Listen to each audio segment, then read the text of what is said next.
Hey guys, welcome back to the channel. This is a story about what if Naruto and Shikamaru are on the same team. Before I start, please support for more amazing content, and do consider subscribing to my channel and share this video with your friends. This is written by Culper Sr. and link in description and support writer.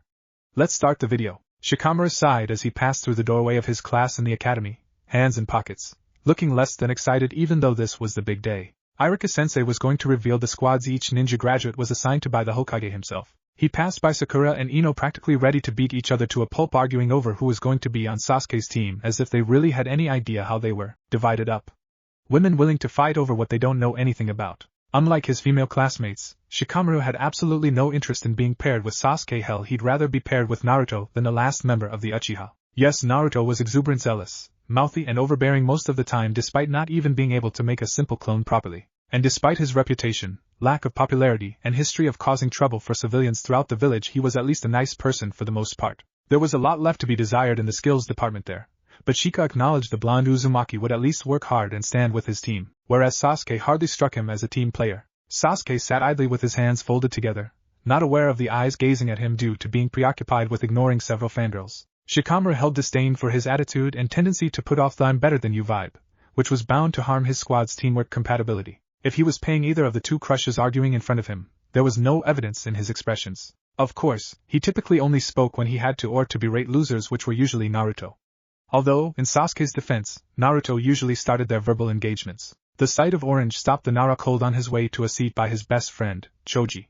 "Naruto? What are you doing here? This is for people who graduated, you can't be here right now." "Oh, you see this?" Naruto tapped his headband with the leaf insignia. "I passed." Shikamaru momentarily raised an eyebrow but shrugged it off and proceeded to his seat, putting the Uzumaki and Uchiha out of his mind to consider other potential teammates he could possibly be paired up with. Sakura or Ino in his opinion would be extremely annoying, especially if Sasuke was his other teammate. Then there was Shino, the Aburame prospect. Shikamaru didn't have anything against him, but found him rather cryptic and odd. He would rather have a nice average and simple balance on his team with no eccentricities or dramatic tendencies. He scanned the room, eyeing each classmate that graduated, and decided that the only one he truly felt his that description was the one he beside him, Choji. Perhaps Kiba, though arrogant and prideful, Hinata's shyness was his only concern with him. All in all, he knew that no matter what, it was highly likely that the transition from students in the academy to four-man genin, plus a Jonin sensei, squad would wind up a total drag. He sighed again as Naruto got smacked by both Ino and Sakura after he attempted to interfere with their pointless argument, taking an opportunity to take a shot at Sasuke, which the females predictably didn't like. "Settle down, everyone. And take a seat if you haven't already," Iruka ordered as he suddenly appeared in the center of the room in a poof of smoke. Naruto, Ino and Sakura complied, though there was somewhat of a battle between the latter two over who got to sit with Sasuke. "So annoying, if I get Sasuke and one of them, I'm going to apply for civilian status before the training even starts." Iruka began going through a mini speech about the squads, but Shikamaru didn't feel the need to listen until he announced the actual squads. As a Nara, Shikamaru was well exposed to concepts far beyond something as simple as the purpose and need of operating in squads. It didn't make sense that anyone in the room wouldn't know that much at the very least. "Can't we get on with this already? Now, I will announce each of the squads. One member of your squad will be handed a piece of paper that gives the name of your Jonin, as well as the time and place to meet with them," Iruka declared. Everyone in the room, including Shikamaru, was now on the edge of their seat. "Please pair with Sasuke." Sakura, inwardly obsessed. "Anyone but Sasuke, anyone but Sasuke." Naruto thought in contradiction. "As long as they don't put me with Naruto, I think we'll be good with whoever." "I can't believe that fool graduated." Kiba suppressed a snort. "I wonder if I'll be teamed with Naruto." Hinata meanwhile considered. Funnily enough, every soon-to-be shinobi in the room had at least one person they didn't want to work with, but ultimately held no control of the matter. Squad 1, Hinata, Choji, and Shino. Iruka named off a few more squads before reaching the one the Nara actually cared about. Squad 6, Shikamaru, Naruto, and Kiba. What a drag, Shikamaru thought. Of all the people, why did it have to be him? Kiba thought as his eyes narrowed on Naruto. But Shikamaru's so lazy. Naruto inwardly complained. Squad 7, Sakura, Sasuke. The pinkette's eyes twinkled in victory, and she actually cheered aloud to the Uchiha's immediate annoyance, who just huffed.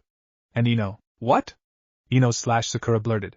Shikamaru couldn't help laugh at that one. "Unbelievable," Sasuke groaned in his head, glaring at Iruka as if it was his fault. Iruka handed Naruto the slip with the directions to meet their new sensei, and then another to Sasuke before he finished naming off the other squads. The newly assembled Team 6 rallied together, interested in where things would go from there.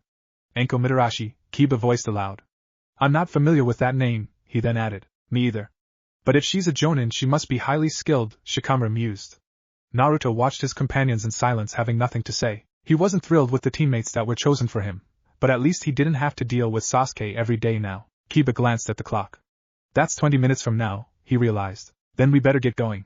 Come on, Naruto, Shikamaru invited. Right, Naruto nodded, slightly surprised neither of his fellow genin had a sarcastic complaint about being on the same squad as him. Naruto and Shikamaru, Kiba grumbled in his head. The two class leaders and falling asleep, how lame. Elsewhere, you really shouldn't be seen here out in the open like this, sensei, Anko advised. Orochimaru, standing tall in a black cloak with a formation of red clouds dispersed through its fabric and a leaf handband with a slash through it to signify being a rogue ninja. He merely chuckled at the suggestion. This relay will only take a moment, my dear, he assured. There are no shinobi nearby at this time. Orochimaru had used the shadow clone and transformation jutsu to send a snake across the hidden leaf searching for clues that lead him to the whereabouts of his former pupil. It took time, but proved fruitful in the end. It's come to my attention that Sarutobi-sensei has convinced you to finally take on students of your own. Anko, my dear, you're making me feel old, he joked playfully. It was the information that he stumbled upon about Anko becoming a squad leader to a group of newly graduated genin that gave the snake Sannin a hunch he could find her out in this particular training ground, the very same that he had once brought her to for training years ago. Anko smirked. I admit I'm not really the model choice for a mentor, but Lord Hokage has been encouraging me to try and leave my mark on the next generation. If me having students makes you feel old, that's just a bonus. Orochimaru chuckled again. He missed his former student, his assignment was proving to be well worth it, and he knew very few lead shinobi other than him were equipped for the task.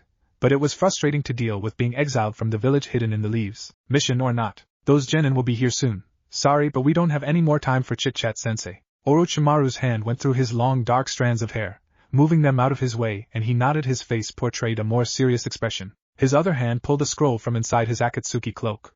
This scroll contains all the information I have to deliver this time, he stated, holding it out to Anko. She reached out to grab it, but Orochimaru didn't let go. After Sarutobi-sensei and the others read the scroll, I need you to deliver a special piece of information to be kept between you and him only, he emphasized. She raised an eyebrow after he released the scroll from his grip. Why? Suddenly, the snake Sannin ducked for cover behind a tree and Anko realized that the genin were just a couple paces away from clearing the forest. They're early, she thought. Hey! An adolescent shouted out. Are you Anko Midarashi? It was unmistakably Naruto, the Ninetales Jinchuriki in his unique orange outfit. All three of the new shinobi were scrutinizing the figure they believed was their new sensei. After a strange and awkward pause, she regained her composure. Yep, she shouted back. Kiba, Shikamaru and Naruto, I presume a pleasure. What the hell do we do? Knowing she couldn't expect them to just stay as distant as they were and felt it was best to not act strange, she decided to just invite them over and wait for them to get closer. Orochimaru is more than capable enough to remain hidden from a bunch of genin, she reassured herself. Her eyes moved from Squad 6 to her mentor, who was giving her hand signals that the two of them have been using for many years. Anko-sensei, what are you looking at? Naruto asked. Anko watched Orochimaru finish, and then his shadow clone transformed back into a snake. She then turned her attention back to her student, sparring what his hand signal said in mind. Oh, nothing, don't concern yourself with it, she replied. Akamaru barked twice. What's that, boy? Kiba whispered to his four-legged companion. Naruto appeared skeptical, gazing at her with a squint. Nothing, huh? He muttered deadpanned.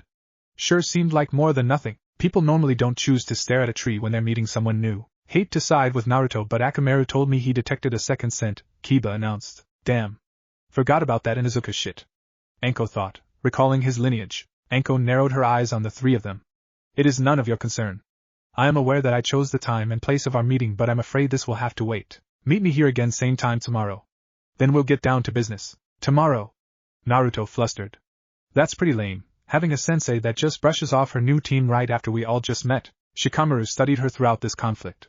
Something was going on, something of importance that she couldn't talk about with the genin. It was much like the times when his dad, Shikaka, would either ask certain people to leave the room or he would excuse himself to talk alone with a high-ranking jonin or an ANBU. Not to mention she's already hiding things from us, Kiba added. Guys, Shikamaru interrupted. Drop it.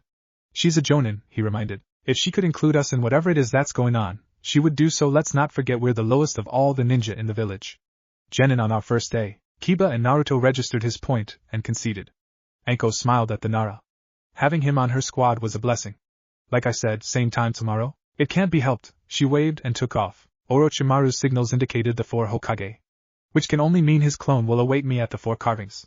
She smiled at that. Her sensei didn't make it too complicated of a riddle for her to interpret. She would arrive long before the clone ran out of chakra and dispelled. The 3 genin decided to get some ramen at a place Naruto suggested. It was the same place he had recently been introduced to by Iruka. Hey, Shikamaru? Kiba started. What is it? His lazy teammate replied without looking up from his food. Aren't you at all bothered that Enko-sensei just sort of brushed us off? Naruto looked up from his second bowl, interested in where this conversation was going. Nah, it's something we just have to get used to. We've made ninja, that is true, but the higher-ranking, more experienced adults will still keep things from us just as they have throughout our whole lives. Even someday, many years from now, if we were Jonin, there would be things we're left in the dark about.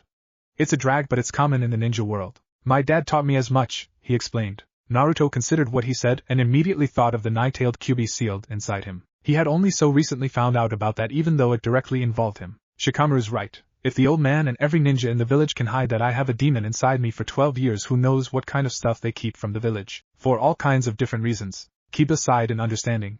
So I guess we should just call what happened today bad timing? Pretty much, yeah. Whatever involved her wasn't expected, or she wouldn't have chosen that time to meet us. That's why I think we should just lay off of her, because I don't think it's her fault. Alright, Kiba agreed. What do you say, Naruto? Naruto's mouth was full of ramen, so he just nodded in agreement, and silently noted that Kiba actually included him, even though he was pretty sure Kiba wasn't one of his biggest fans.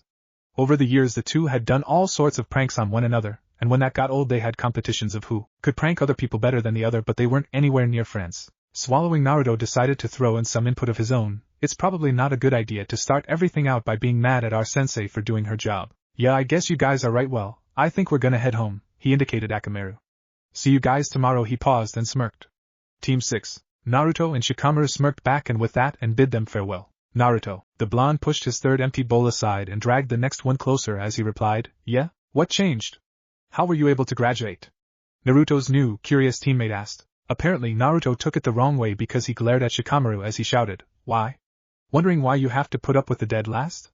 The offended Naruto emphasized. So defensive over a question? This whole new team stuff is going to be such a pain. Whatever, don't answer if you don't want to. I was just wondering, the Nara neutrally replied. Naruto blinked and softened a bit. He wasn't used to people asking him something out of curiosity. There were only a handful of people he had in his life that were nice to him and had his trust. That thought made him realize he needed to answer. This was one of his teammates now, and he needed to make friends, even though he would probably need some time to trust them that way. The Hokage and a small group of his most trusted Jonin gathered around the scroll Enko delivered to him. Enko and the third Hokage stood in the middle, with the Suma Sarutobi to their left. Ebisu, the Jonin instructor of the Honorable Grandson Konohamaru, stood to the right with Hayashi, clan leader of the Hyuga, as the final shinobi among the group. This is most troubling. Sarutobi broke the silence. Yes, the acquisition of the terrorist bomber Deidara bolsters the threat even more. Ebisu agreed. What bothers me, Asuma started, releasing some smoke, is that since they operate in twos, we don't actually know all that much about what the other members on the Akatsuki's roster are capable of. And with Orochimaru's partner being Itachi, that is pretty unhelpful to that matter. A list of names and some bingo book reviews are only going to help us so much. Indeed, Hayashi agreed. It will be more difficult to stop such a powerful organization of rogue shinobi with limited information on their capabilities. And if Orochimaru's claim that they wish to capture all of the Jinchuriki is true, we are facing a much more serious problem than we previously believed. Speaking of Jinchuriki, Hiruzen brought up. Naruto is a member of Enko's team. I'm putting his safety in her and Orochimaru's hands. It seemed like the logical move, having the former apprentice of our spy and his primary contact within the village be our Jinchuriki's overseer. The others nodded in understanding. What about the rest of the village? Are we ready to tell them about the Akatsuki? Enko asked. If we do not tell them about Orochimaru, Sarutobi replied thoughtfully. It would be hard to explain how we got the detailed information without admitting we had a spy, Ebisu argued. That is true, Asuma backed him up. So we all agree for the time being, we keep our knowledge of the Akatsuki a secret? Hayashi offered. All agreed and Sarutobi dismissed them. Each of the shinobi filed out with the exception of Enko. Is something the matter? The Hokage asked, grabbing his pipe. Orochimaru had a separate message to convey to you that he requested be kept between us alone. Sarutobi scratched his beard in thought. This was a surprise to him, but he gestured her to go on. He wished to warn you that both he and Itachi would be visiting the Hidden Leaf soon. What? The third Hokage cringed. He told me he'd be sure to secretly contact me while in the village, and said he has a plan to bring Itachi after Danzo. Apparently Itachi has an arrangement with Danzo but doesn't actually trust him, and he is going to use some of the lies surrounding his exile to direct everything to Danzo being the man who exposed Orochimaru's illegal activities that we staged. I'd better watch my tongue. Neither Orochimaru nor Enko know the sad truth of Itachi Uchiha. The third Hokage reminded himself. A good plan, though you don't understand. Orochimaru is trying to use his current affiliation with the Akatsuki to solve the problem Danzo poses for the Hidden Leaf. Enko blinked. What? Danzo is a power-hungry village elder that we suspect is preparing to make a push for becoming the next Hokage, even if he has to have me assassinated or perhaps even make a deal with a rival village to enact war on our village. Orochimaru sees Itachi as a tool to solve that problem even if Itachi doesn't realize what's actually going on. Isn't allowing Itachi kill a village elder an extreme method? Not that I'm all that surprised my sensei would come up with a scheme like that. We don't have to allow it. Orochimaru is giving me a set of cards to play with. Some people are born with a true gift at manipulating people. Such a gift is what makes your sensei so good at infiltration missions like the one is on right now. Sarutobi smiled. Even while being technically exiled, he is trying to solve a problem back home. Oh, I thought the idea was that Itachi would be in our village, and we could take him out, Anko suggested. It would pain me so much for that to happen, Sarutobi thought inwardly, knowing everything Itachi had truly gone through. That option is there as well, but Orochimaru likely accounted for the fact we could hit two birds with one stone if we choose. He kept this quiet not only so the others would not know about his idea to deal with Danzo but also to make sure his and Itachi's arrival in the village truly was a surprise to everyone. His cover would likely be blown otherwise, he explained to the young Jonin. Not to mention, the Hokage scratched his chin. Orochimaru doesn't know who to trust when it comes to Danzo. Loyalties between him and I are divisive throughout the village. Two tall men donning black cloaks with red clouds on them walked side by side in a forest in silence. Orochimaru's clone had dispelled 3 hours ago, and in those 3 hours no words had been shared between himself and his partner. Itachi Uchiha was on guard, although he was content with silence. It was unlike his partner to not comment on a single thing for that long. After a while, he concluded Orochimaru was up to something. It was only a matter of time. Why don't we pay Danzo a visit, Itachi? The two of them halted their leisurely slow walk as he voiced that idea, and Orochimaru awaited some form of a reaction. Well, he stated impatiently. Itachi slowly rotated to face his Akatsuki partner, and to the snake Sanin's shock he found himself staring right into the Manjiki Sharingan. Caught in Itachi's genjutsu, there was little the Sannin could do but try to break free. This was the Tsukuyumi. What is the meaning of this? Orochimaru rasped, prepared to fight. Relax. Itachi told him. I did not perform a genjutsu on you to attack, but to talk privately. What do you mean? I believe Zetsu is watching us at this very moment, and I do not want him to hear this conversation. The Akatsuki do not trust me. Orochimaru chuckled. Need I remind you of your clan? Genjutsu. Itachi did not respond, staring at the pale man emotionlessly. Outside of the Tsukuyumi, what is happening? It would appear Itachi has decided to turn on his partner. Not good. Black Zetsu replied, his other half. Should we intervene? White Zetsu prompted. No, there is little we can do against a ninja of his caliber. We would only embarrass ourselves. We will watch and see what happens and report back to Pain and Madara. No need to take it too personal, Itachi. After all, we're all S-class criminals. I'm sure leader trusts you as little as he trusts me. There is no escape from this jutsu, Orochimaru. Someone like yourself, who is so intrigued by the Sharingan, its history and jutsu of any kind with as much power and stature as you, should know of Tsukuyumi. I am aware of that, Orochimaru frowned. You said this was for a conversational purpose, not an attack, he reminded, not understanding the Uchiha's actions. That is true, but I will do as I must if I am in fact wrong about you, Itachi elaborated only slightly. Orochimaru said nothing, just staring back at Genjutsu Itachi, awaiting a question of some kind. Had Itachi figured out he was a spy? Was he not careful enough when he dispatched a shadow clone to the Leaf this time? You were one of the Hokage's students, one of the closest people to him out of all the Hidden Leaf. But even you were not told the truth about me, were you? Orochimaru raised an eyebrow. The truth? He repeated out of curiosity. The truth about me is a secret. A secret I will not reveal without learning the truth about you. My Itachi, as often as you speak, it's curious how you're able to talk in riddles. I'm impressed, Orochimaru mocked. Seek your truth, I have nothing to hide. Is that so? Itachi stated, ignoring the bulk of his comment. Then you're not a spy for the Hidden Leaf? Orochimaru's heart skipped a beat, but his face betrayed no emotion. An interesting accusation, but I do not believe you are stupid, Itachi. You are well aware of the bounty on my head as well as my official exile. In the ninja world, Itachi began, locking his eyes shut. Things are rarely as they appear. When his Manjiki shot back open, the two of them found themselves in a Genjutsu version of the Leaf Village. It was a residential section of the village the Sannin was less familiar with, and he was momentarily confused before seeing a familiar symbol on a nearby door. The Uchiha clan emblem. Orochimaru followed Itachi into the building, passing by the sentries oblivious to their existence, and the Sannin found himself in a crowded rally? Of some sort, full of Uchiha. Fugaku Uchiha, Itachi's father and clan head, stood before the entire assembly of members. What is this, an Uchiha clan meeting? Why would Itachi? Then Orochimaru noticed something. Most of them carried a look in their eyes he was all too familiar with, having fought in war. Their eyes, Sharingan inactive, carried malice as they listened intently to their leader, who was spewing hatred for their treatment by the village, the suspicion on them revolving around the Kyuubi, and where their rightful place in the Leaf standing should have resided. Orochimaru was not a fool. He understood exactly what this was, but that meant. The Sannin stared at Itachi with an incredulous gaze, which the former ANBU captain took as his cue to skip to another memory. Now they were on the balcony at the top of the Hokage Tower. Orochimaru and Itachi stood to the side in their Akatsuki robes, listening to the younger Itachi and Lord Third, as the old man made promises to Itachi that he would protect Sasuke particularly from Danzo. Based on the course of the conversation and the obvious remorse that infected younger Itachi's voice, Orochimaru concluded this was a meeting after the massacre took place. If these were authentic versions of what happened, Itachi Uchiha was a traitor to his clan but not his village. Kiba Inuzuka, Shikamaru Nara, Naruto Uzumaki, there is one more test you must pass before you are truly on this team. It's true you have all graduated, but without passing my test you will be sent back. The Genin trio grunted at that unexpected bit of information as she continued. Every Jonin that picked up a squad yesterday and determined whether that squad passed or failed well, except ours I should say, she explained, scratching her head somewhat awkwardly after stating that last part. So we have to pass another test. What a drag. Yeah, that's not fair at all. Like you said, we already graduated. You can't just send us back. Enko's gaze turned maniacal all of a sudden and fixated on Naruto. I won't fail you, Naruto, all you have to do is pass. From what I hear, you never give up, so your team shouldn't have a problem, right? Yeah, I never give up. It's my ninja way. Kiba rolled his eyes. Shut up, Naruto, we don't even know what the test is yet. Naruto and Kiba went into a brief back and forth as Shikamaru chose to eye Enko instead. He wanted to gauge her as much as possible. He ran into Sakura on his way home yesterday. Hey, Shikamaru! Did your team pass? The pink-haired Genin queried. Pass what? She appeared puzzled. Your team didn't have to pass a challenge posed by your Jonin? All the other teams did. Oh, thanks for the heads up, I'm betting we'll be doing that tomorrow. Shikamaru concluded and suddenly was in a hurry to get home to find out from his dad what this challenge might present to his team, and then find some peace and quiet in his room and strategize. Now the moment he prepared for was here.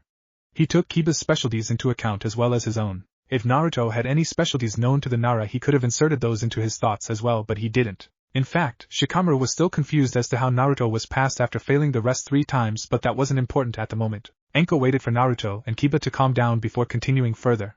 Your challenge will be to capture me, she revealed. Shikamaru noted that she said the word capture while looking him in the eye specifically. This is a test of teamwork, we have to work as a team so I can capture her using shadow possession. Shikamaru quickly figured out. The 3 she caught herself. 4 of you versus me. The only rule that applies to both sides is no killing. That said, you better come at me like you want to kill me or it'll never work, she warned, and licked her lips with a possessed expression on her face. We will begin when you are ready, she gestured to her squad. Guys, Kiba stated, getting their attention. There's something you should know about Enko-sensei. I asked my sis who she was and she told me Enko is a former pupil of Orochimaru. Shikamaru's eyes widened for a moment. That speaks volumes to what we're up against. Naruto, however, didn't seem impressed. Who's Orochimaru? Kiba and Shikamaru both moaned at their hopeless teammate.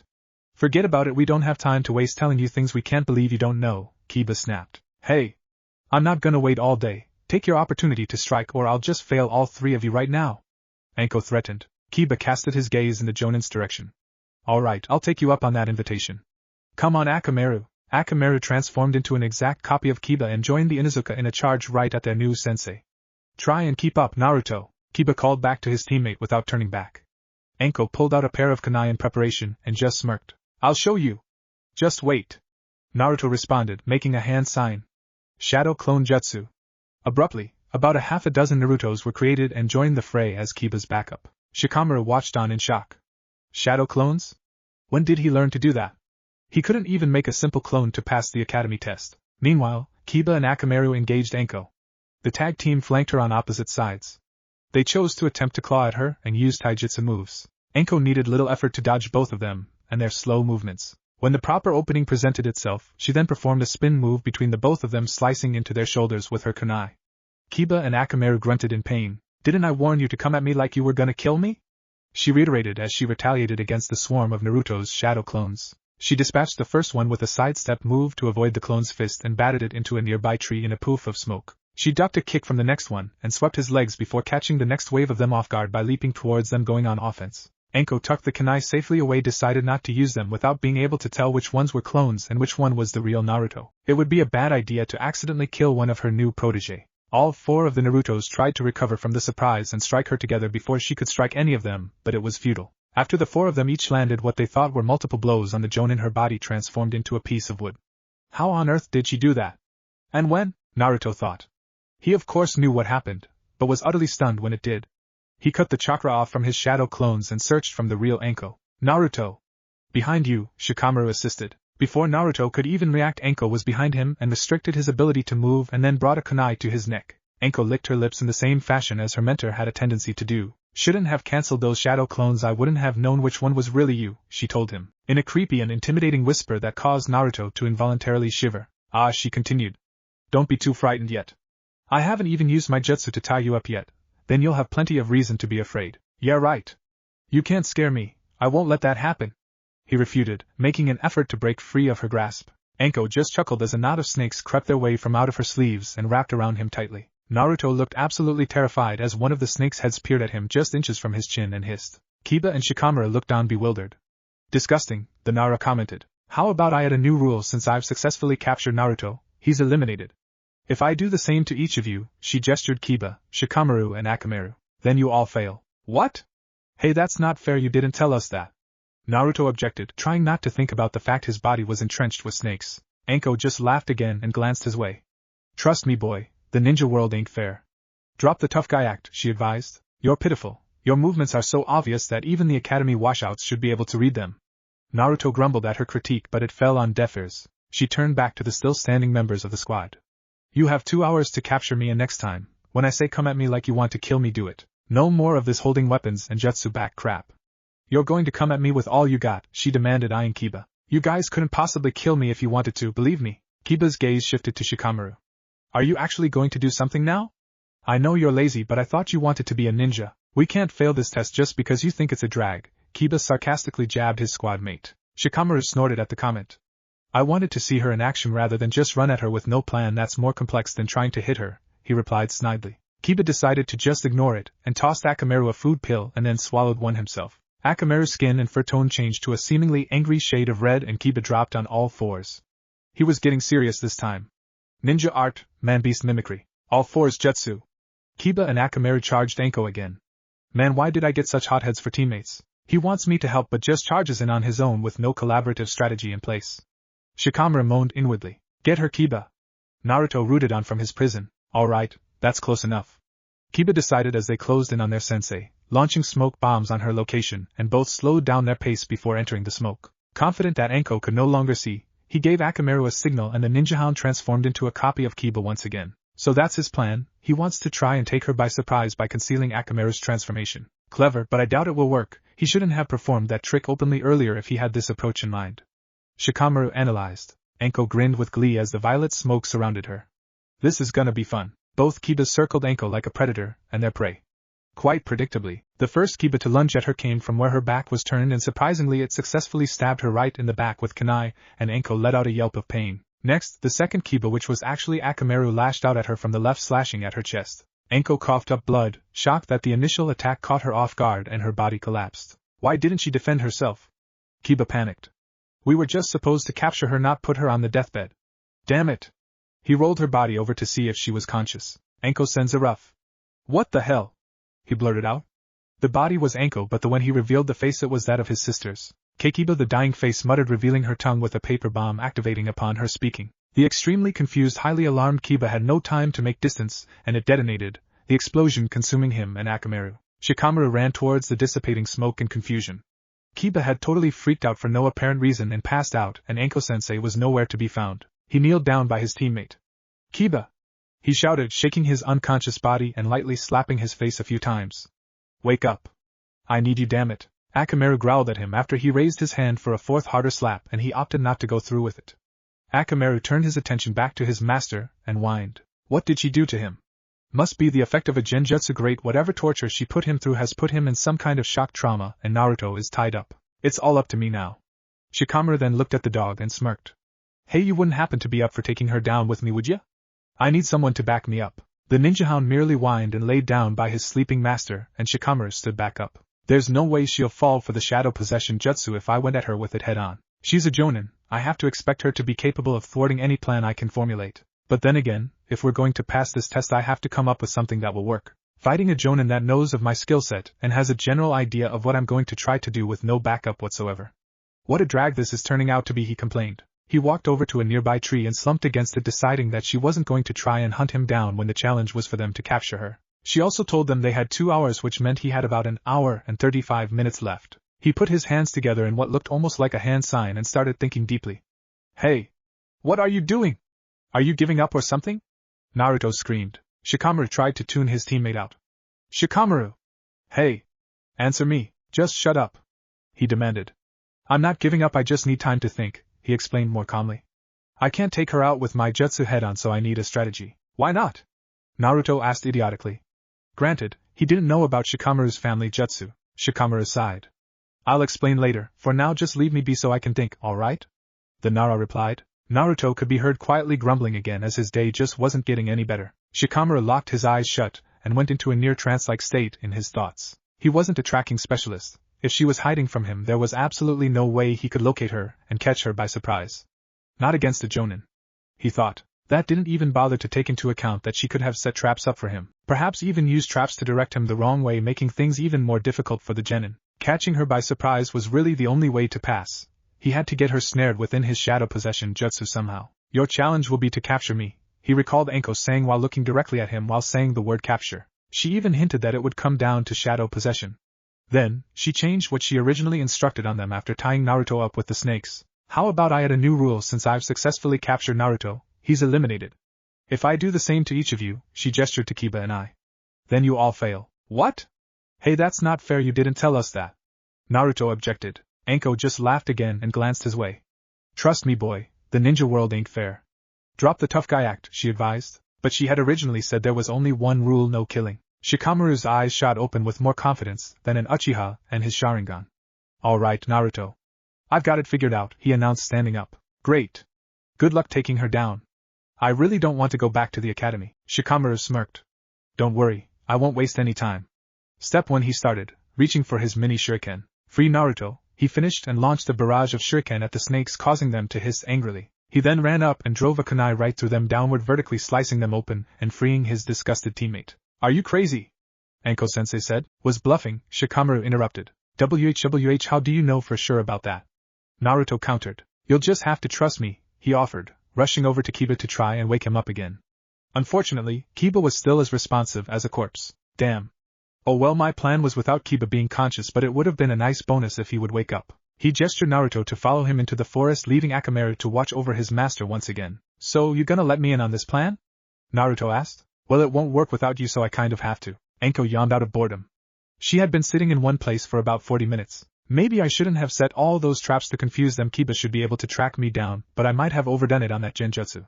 She reflected. Oh well, it's on them if they fail. As if on cue, she heard one of her traps explode very close. She grinned and leapt out into the open to make it just a little bit easier on them. Kiba and Shikamaru faced her just 30 yards away. Good, you woke up from your nap. Is that what took so long to find me? She taunted her new pupil. Neither shinobi reacted, which perturbed the jonin, but she did not show it. Just what are they up to? She wondered. Are you guys going to try to capture me or not? Suddenly she caught a glimpse of movement from her peripheral vision and narrowly evaded a shadow from catching her. She glared at Shikamaru in midair. He was casting no jutsu. Anko landed and continued to retreat from the shadow and laughed. Of course, she said, as if realizing what was happening. Clever, you had Akamaru transform into Shikamaru.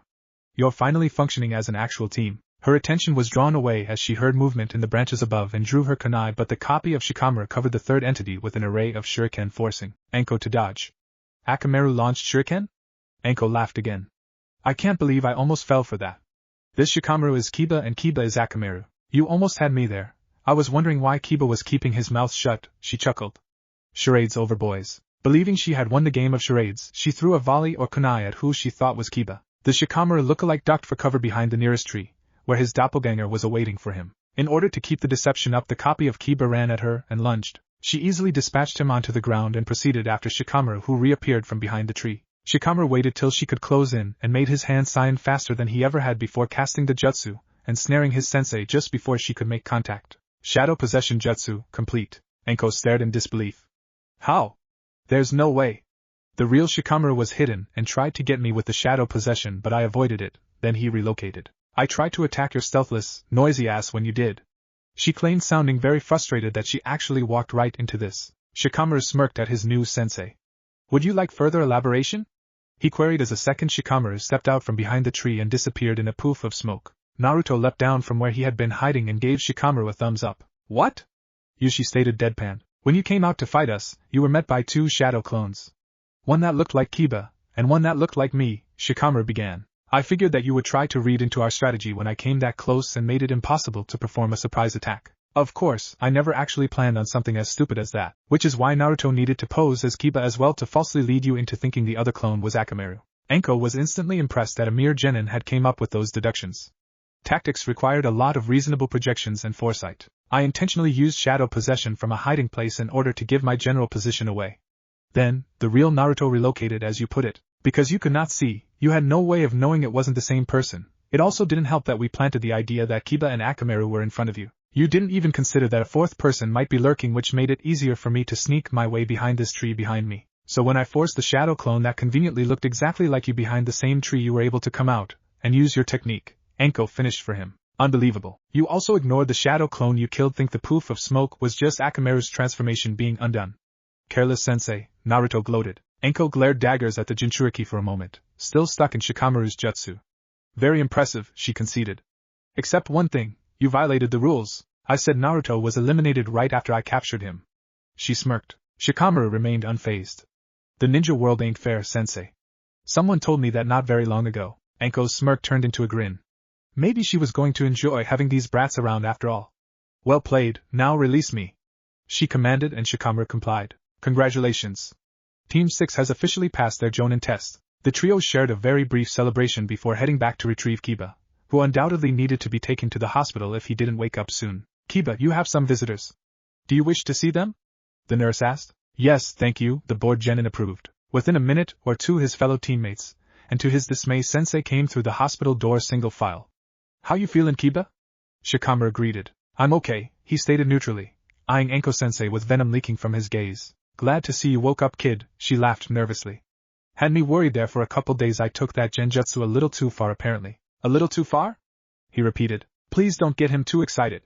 A nurse reminded the squad. I know, you gotta remember I learned from Orochimaru, and he can be rather wicked at times. They say I'm a lot like him around the village, you know. She attempted to deflect the blame on her mentor. That's your excuse?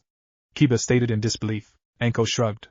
Live long enough and maybe you'll use the same excuse on your student about me. Naruto and Shikamaru watched the two of them bicker at each other for a while with mild amusement. The doctor came in and ran another test and told all of them Kiba wouldn't be released until tomorrow, which meant they wouldn't be going on their first mission after all because they were down one member. Man, I really want to go on a mission, Naruto complained. Naruto, Shikamaru said, getting his attention.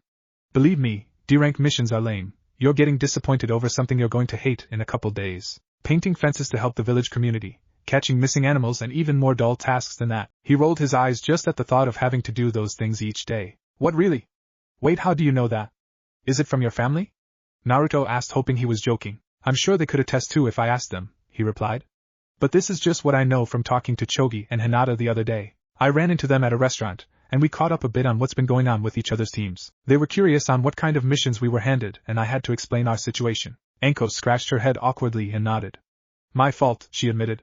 What annoys me is due to this, she gestured Kiba lying in his bed. We start missions later, therefore get C-rank missions later than the other squads from this year's class.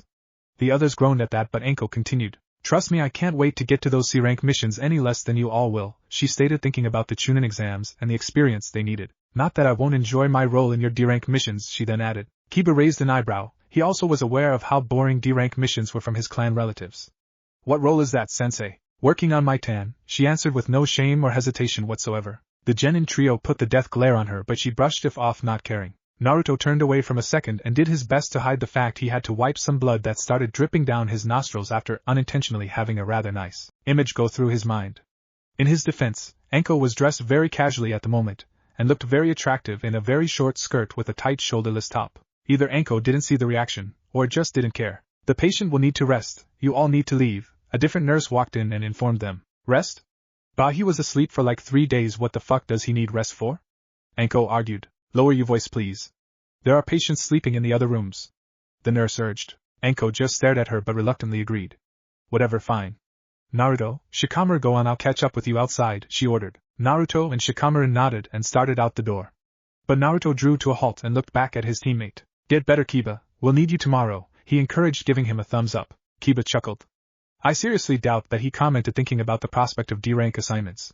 But don't worry, I'm fine, it's just hospital regulations stopping me now. Naruto, satisfied, nodded and started walking again. Later, was Shikamaru's simple farewell as he followed Naruto out. That left just Enko and her final student alone. She smirked. I just wanted to say I'm sorry about the genjutsu. I'll make it up to you, don't worry. She then took on a more serious expression. But don't think that a genjutsu in a real battle couldn't be just as bad. You need to be ready for it. Kiba nodded in understanding. Right, sorry I was so pissed at you when you first got here. Anko simply smirked again. It's fine, kid, I reacted the same way more than once to Orochimaru, and this won't be the last time I piss you off. Don't ever be sorry. Alright, sensei, Kiba laughed. Anko joined Naruto and Shikamaru in the lobby and the trio walked out of the hospital. Anko-sensei, what did you do to him anyway? Naruto finally asked. He didn't want to pose the question in front of Kiba. What? Genjutsu? I already told you that, keep up, she answered. No, I know that. I mean, what was in the genjutsu? What was in the genjutsu? She repeated, not understanding. I think what Naruto means is, what did Kiba see during the genjutsu to affect him enough to put him out for 3 days? It's rather unusual after all, Shikamaru translated. He too was interested in her answer but wasn't actually planning on bringing it up. Anko was listening but her eyes darted off towards something else. Shikamaru's eyes followed but saw nothing. I made it appear that I didn't defend myself, let him kill me and replaced my face with a member of the Inuzuka clan. I think it was his sister actually. Then to put a cherry on top I had her say something to him, revealing a paper bomb in her mouth which exploded before he had any chance to get away. His brain was literally fooled into thinking he died. Naruto and Shikamaru stopped in their tracks upon that description and gasped at her like she was a total psycho. Anko merely sighed at the reaction. Would you guys stop holding this thing against me already? I apologized to him and promised to make it up to him. I'm gonna teach him a special jutsu. What? Hey, that's no fair, I want to learn a special jutsu. Naruto complained. Just cause Kiba was put through a genjutsu that put him comatose for 3 days means he gets a new jutsu, he stated appalled, as if he suddenly thought lightly of what she put Kiba through. Anko's eyes twinkled with sadism as she turned to face him directly. I can definitely put you through a terrifying genjutsu if you want, she offered. That was not the reply Naruto was hoping for. But I won't teach you a special jutsu yet, Anko added. Naruto crossed his arms and groaned. But why not? You and Shikamaru have truly special, advanced jutsu. Shadow clones and shadow possession. Kiba has some very unique and useful abilities but nothing nearly as flashy as what the two of you have. She painted for him while glancing off as if sighting someone following them. That time Shikamaru thought he saw something too. But who could be following them? Anko's expression went from neutral to very pissed off in a heartbeat, but Naruto didn't even notice. Oh, I guess that makes sense, but I still want to learn more jutsu. And yo my sense, he dropped it when Anko ignored what he was saying and took off running in the direction of where Shikamaru had thought he saw someone. You stupid old perv.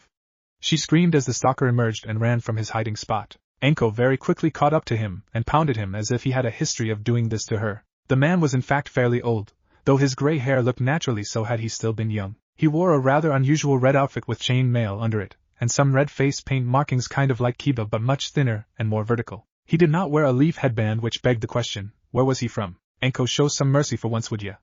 I'm not following you for that reason this time, he quipped. Anko rolled her eyes. It was a good reason. She didn't have any female genin. She would have taken that wrong and pummeled him again, thinking he chose to become a pedophile. Really? Then why were you following us, and why do you suck so bad at your stealth abilities today? I may have had a few drinks, he admitted. Care to have a few more with me? He asked, regretting it immediately as she hit him again. For business reasons, he added. I was following because I was waiting for you to be alone to discuss things. Anko contemplated the excuse and seemed to soften up. Alright, fine, but it's definitely not a date, old man. And you're paying for everything. Wow, sensei, you're ruthless, Naruto spoke. Women, Shikamaru suppressed. Why did I out of all the genin have to get a woman for a jonin? I knew it would be a drag. Anko smiled at the genin. Looks like I'm just going to give you two the rest of the day off. Without Kiba we can't take on a mission, and training is limited since I don't want to let you two get too far ahead of him. Just go out and have some fun, she told them and walked off with the old man. Where to, Jiraiya? I swear if you try and bring me with you to a strip joint again I'm going to kill you. The genin heard her threaten before they got out of earshot. Well, that guy definitely isn't on Anko's good side. Naruto analyzed. Yes, Shikamaru agreed. I wouldn't want to be on her hit list. Thanks, sweetie. Jiraiya bowed as a brunette waitress sat down a tray for him and Anko with a bottle of wine and 2 glasses. Anko's glare did not go unregistered. Normally, she didn't mind men being men and women being women, but Jiraiya played his part of being a man so much it was completely disgusting, not to mention he apparently didn't believe in age and would openly flirt with a 16-year-old if the opportunity came about. Then there were his books, and she was pretty damn sure one of the characters was modeled after her, but he strongly denied it. He also had a reputation for peeping on people. Yep, Anko could only handle so much or one man's poorly controlled desires, and she resented Orochimaru for leaving her in his care several times when he had missions that were too far above her and would be gone for extended period of time. Someone had to keep up on her training, she supposed, but why this perv she'd never understand, legendary Sannin or not. I mean, for God's sake, she was a girl. What the hell was Orochimaru thinking? Jiraiya poured both of them their wine and took a sip cheerfully. I thought you might be interested in my newest assignment, he began. They made sure they sat at a table isolated far away from everyone else in the bar. Thankfully it wasn't very busy this early in the day. Enko raised an eyebrow while downing her first glass in one sip as if it were a shot. Jiraiya stared disapprovingly. That's not too late, like you know you definitely didn't pick etiquette up from Orochimaru, did you? Enko returned the stare. Really? You're going to talk to me about bad habits? Don't even bother taking me down that road, she shot back. The Toad Sannin conceded to her point and went back to the conversation of importance. The Hokages assigned me to find Orochimaru. Her eyes widened. Why? He thinks it might seem strange to the Akatsuki that no one has put much effort searching for an S-class rogue ninja. It's only because of the Hokage that we haven't been.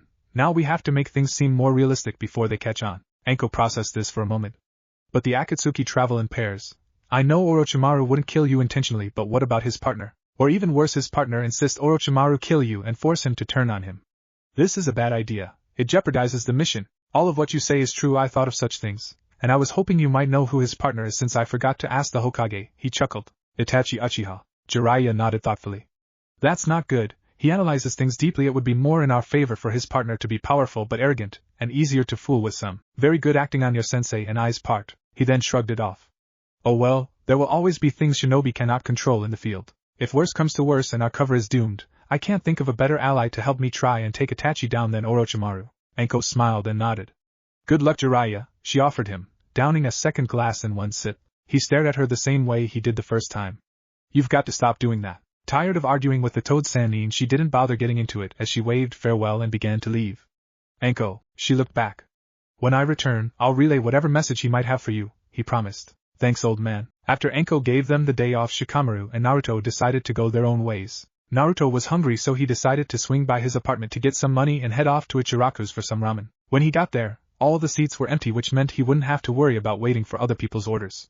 Hi, I'll have 3 bowls of the usual. Coming right up, Naruto. Where are your teammates, Naruto?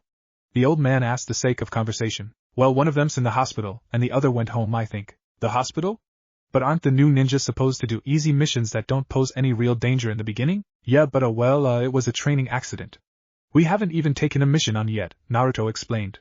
It really sucks. I know Shikamaru said the early missions are a drag, but at the same time being a ninja and not doing any missions is just as bad. Old man Ichiraku laughed at the child's dilemma.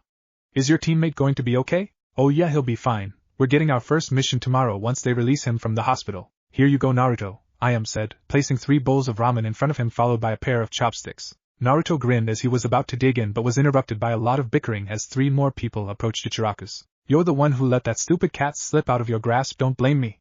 Ino shouted. I never would have dropped it if you didn't trip me, you pig. I told you like 5 times now, it was inadvertent. Sasuke was there, he saw it all, you're just clumsy. She fired back. The trio sat down, Sasuke in the middle, Ino to his left and Sakura to his right, which was to Naruto's left. Naruto, Ichiraku and Ayame stared on at what was probably the genin team with the least chance of succeeding without one of them killing one of the others. Hi Sakura, Naruto spoke up, suddenly snapping them out of their stupid argument. She turned around having not realized he was even there. Damn it, Ino, if I were paying attention I wouldn't have sat next to Naruto. Now I can't move without looking like a total bitch. Oh cool, Naruto's here, Ino acknowledged. Ino's happy to see me? What the hell is going on today? Naruto wondered, more suspicious than Enko was of Jiraiya earlier in the day. How about that, Sasuke? We can go on a double date now, you and me, Naruto and Billboard Brow. Oh shit. Naruto thought. Sakura got up to lash out at Ino so fast she knocked over 2 of Naruto's bowls of ramen. Naruto looked at the 2 kunoichi battling and rolling around the floor, and then back to the wasted ramen ageti. It's okay, Naruto, I am got his attention. I've got you, she winked and turned back to the fighting customers. As for you 2, get out. We're not going to serve people who spill our customers' food and disrupt our restaurant. The old man nodded in agreement. See, look what you did now, Billboard Brow. You provoked me, Ino pig. Thanks, Ayame, as she placed 2 more bowls down for him. No problem, she smiled. Come on, Sasuke, Ino called cheerfully. No, he responded bluntly. They kicked you out, not me. Ino ran off in a huff, Sakura in the opposite direction. For once, Naruto actually felt somewhat sorry for Sasuke. Having to deal with that all the time would be impossible. Sasuke turned to look at Naruto. I never thought I'd say this, but I wish you were on my team, he stated. It was only half a compliment. Naruto looked at him in surprise but said nothing as Sasuke turned to order his food. It was a bright and sunny early morning in the village, Kiba observed as he walked through the streets as children were playing in the street, occasionally getting in the way of Kiba's destination. Akamaru quietly rested on his shoulder almost like a parrot or something. He stopped a second to adjust his hood and realized Shikamaru was turning the corner from a side road. Shikamaru! He waved. His lazy teammate glanced around and spotted Kiba, nodding his head. Hey, he greeted, walking over to Kiba. Akamaru gave him a bark, but he couldn't tell if the dog was trying to say hi or didn't like Shikamaru because the genin slapped Kiba a few times when he needed to wake him up from his genjutsu spell. That day had passed about a little less than 2 weeks ago now. Squad 6 had since then took on their first 8 missions in 7 days, tacking on 2 yesterday. Enko-sensei for some reason pushed them harder and insisted they do 2 missions as fast as they possibly could, but she wouldn't elaborate on why. The duo was heading to meet with Enko right now, and Naruto was supposed to be there as well, of course. I hope she doesn't make us to do 2 missions again, Shikamaru decided to share. The Nara had a habit of complaining about things, but at least he did what he was supposed to do for his team. Kiba thought about it for a moment before responding. I kinda like it, he decided. Only because 2 missions means 2 payments, but she was pushing us to go so fast that it isn't worth the bonus, he inputted. Shikamaru shook his head. No, he said. Doing 2 missions in 1 day get us paid for 2, but then we do another mission or perhaps 2 the next day anyway. Which means we're just doing more work when we could have done 1 mission each day to get the same amount of pay. This just means we get paid quicker to do more work than we have to, Shikamaru complained. Kiba snorted. How do you manage getting around all the time when you're so negative about everything? Why be positive about things when I can see it's gonna be a drag? Kiba made a dismissive gesture. Man, you're hopeless. Enko and Naruto were already at their meeting place, which wasn't too surprising that Naruto had beat them there because for some reason Enko chose for the squad to rally at Ichiraku's. Naruto was probably here an hour early. Hey sensei, Naruto, Kiba greeted, announcing their presence. Good, you two are finally here, Enko stated, as she handed Ichiraku some money. Shikamaru noted that there wasn't any sign that there had been food where she was sitting. Did Naruto just get a free meal? He wondered as Naruto had them a wave hello as he continued to chow down. I know you're all going to hate me for this, Enko smiled cheerfully. But you're going to be taking on 3 D-rank missions today. 3? The trio spat, Naruto in fact quite literally since he had ramen in his mouth. Yup, she replied winking at them with one eye. The 3 of you will accomplish 3 missions today as fast as you possibly can. That is why I asked for you all to meet with me earlier than usual. But sensei, why do we have to do so much extra work? I mean, come on, I know we didn't get to start taking missions until later than the other squads, but why is it so important that we catch up? The angry Nara asked. We aren't trying to catch up, we're trying to prove ourselves worthy of moving on to C rank before the other squads jonin are even considering it, Enko revealed. By completing 3 missions in record times all in 1 day we have ammo to do so. Then tomorrow Naruto and I will have a few words with the Hokage to make sure he agrees with me. But why me, sensei? Naruto asked, surprised to hear her say his name. Because I have something special in mind if he says no. We'll discuss it later, she told him dismissively. Great, what the hell is she up to now? Shikamaru could only imagine. Anyway, Enko continued. It's also why I told Naruto to arrive even earlier than you guys. I knew he would dread the idea of doing 3 D ranks, so I paid for him to go all you can eat. Don't take that as favoritism though. Shikamaru gets dibs on all of the absolute easiest tasks in our missions today because he's lazy and wants even less to do with all of it than Naruto, I suspect. Kiba, I'm going to increase the training time between us tonight to work on your jutsu as your reward. Kiba nodded at that, taking it as a suitable reward. Shikamaru didn't really show any reaction at all. At least she's not gonna make me work hard, he thought, but it's still work ugh. The genin listened to Enko intently, deciding she was actually being very helpful even though at first it seemed like she was being an asshole. She was pushing them so they could advance past missions they all hated and then went out of her way to reward each of them in some way to accommodate for the work she decided to force on them without warning. At that moment, it seemed pretty nice to have Enko as their jonin instructor, even though she flirted with the gray lines of unstable and psychotic at times. Now, let's get started, she commanded. Kiba and Shikamaru for the second straight day found themselves arriving at about the same time, though not from the same path this time, and just like yesterday Enko and Naruto were already waiting for them. Enko smirked at them. Ready for your first C-rank mission, boys? Kiba and Shikamaru were genuinely surprised to hear her say that. Wow, so that actually worked? Kiba asked, referencing the 3 D-rank missions. Not exactly, Enko chuckled, and began sharing the story of what she and Naruto did. Enko walked into the Hokage's office in her normal attire, with the exception of a backpack that she hadn't been wearing recently due to its lack of purpose on a D-rank mission. However, as she promised the boys, she had no intention of taking a D-rank mission today. The Hokage smiled warmly as she approached. How many missions do you plan to take on today, Enko? Just 1, she replied. He nodded acceptingly, though he hadn't expected that answer, but he had no reason to push considering she made them take 3 the previous day. Perhaps she had a special training day planned out. Sarutobi then began to describe one of the D-rank missions, but Enko merely shook her head before he even got very far into it. I'm requesting a C rank today, she stated bluntly. Sarutobi's eyes widened but recovered admirably. Your squad hasn't been doing missions for 2 weeks yet, and you actually think they're ready? I'm amazed you think I would even consider such a request. Enko waved a hand through her hair kind of awkwardly. Well, I can't say it's exactly a request, she admitted. He raised an eyebrow at her openness. Then what is it? He laid out, starting to suspect Enko was operating on Orochimaru's manipulation teachings. A demand? The Hokage stared at her, hiding that he was impressed she could come into his office and speak like that without being disrespectful, and show absolutely no shame or fear in doing so. Not that it changed his mind, of course. Denied, he decided, but this didn't discourage Enko. My genin did 3 missions in near record time yesterday.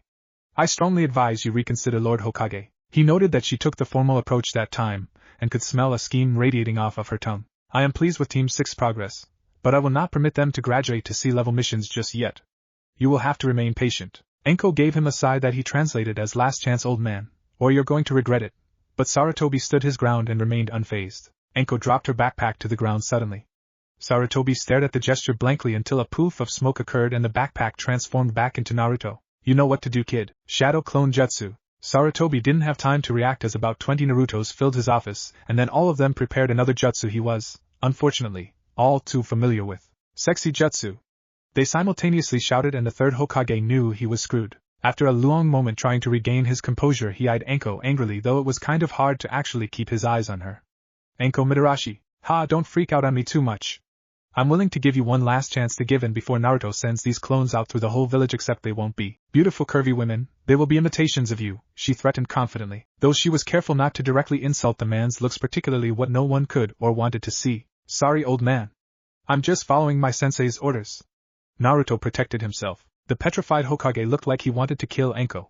Sometimes I really wish Orochimaru had neglected to teach you some of his specialties, Sarutobi growled. Manipulative tactics like this were not supposed to be used on the Hokage. Shikamaru and Kiba couldn't believe what they were just told. They gaped at their comrades like they lost their minds, and then they bursted up laughing.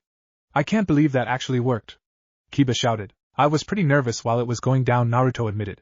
But my sexy jutsu is unbeatable. Shikamaru rolled his eyes. Hey, I saw that, Shikamaru. You're just jealous that I've gotten the better of the Hokage with a jutsu of my own twice. What? Jealous? You're an idiot, he brushed off. Enko watched the bickering ensue with amusement for a while, but eventually grew weary and cleared her throat. Are you all forgetting we have a mission to carry out?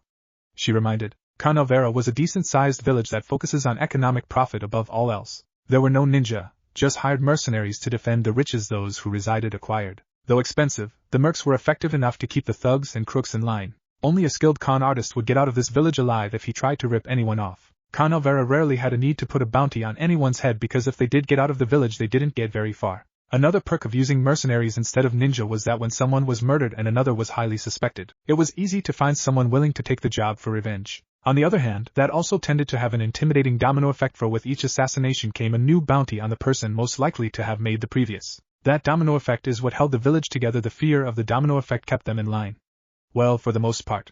Not everyone is sane after all. However, recently there were civilians coming to the Hidden Leaf begging for help. The clients claimed they had to escape from the village they resided in because of the rise of some sort of religious cult calling themselves the Order. At first, the fleeing Kanaverans came to the Hokage for help in startling consistency, but suddenly it stopped. Rumors said the cult was still in power, but it would seem they found a way to prevent anyone from escaping their clutches. Of course, none of the people being held within Kanavera's walls were ninja. On the other hand, none of the followers of this cult were said to be ninja either. That is why it was just a C-rank mission, and it was a given that a team featuring Enko Midarashi would rain hell on a bunch of outclassed thugs. Squad 6 eagerly approached the gates with anticipation.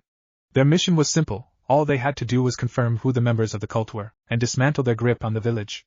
Enko prepared them ahead of time for their cover story, stopping at a different village on the way to swap out of their uniforms and put their headbands away for stealth purposes. A group of mercs stopped them at the gate and questioned them. It took a while, but Enko and her team were eventually admitted inside the village after the mercs were sure they had never seen any of them before, and also that their possessions truly marked them as simple folk. After they were out of earshot of the gates, Shikamaru could be heard grumbling. I don't like this. No weapons right in hostile territory. Try to relax. They don't even know we're coming for them, she stated with a sadistic glee that sounded like she saw the cult as her prey. Naruto let out a shudder at her sudden change of tone. Kanavera was a lot different than home. The streets were more crowded with people, and it probably didn't help now that nobody was allowed to leave. To the right they could see in the distance that new houses were being built to accommodate for the consequential growth in their village's population. The buildings themselves actually looked pretty nice.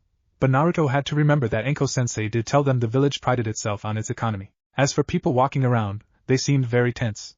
It reminded Naruto of how the common people back in the Hidden Leaf would act when he pulled pranks, though albeit not as angry, but they had a similar aura. Enko lead the group through the crowd, keeping a watchful eye on her genin, while trying to observe the people as well. She managed to find a closed store with no one standing around it, and brought them over so they could talk privately and issue orders. Kiba, I want you and Akamaru to look for the mayor's hall and survey them.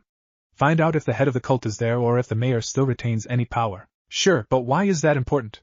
He asked. Enko eyed him neutrally, reminding herself they are only genin. If we're going to take them down, we're going to have to figure out how things work around here. It's important information to see if the mayor is cooperative with the cult, being forced to cooperate, or dead. Seeing the trio still needed detail, she continued, this will clue us in on a lot of unknown facts. For example, if he's dead we can assume the cult simply took over by force. If he's alive and not being monitored or threatened by the cult, they're in his pocket so he can gain more control than his political powers provide him. A general understanding flushed over the rookies who nodded. Well, don't just stand here, get going. She beckoned. Kiba grunted and took off with Akamaru.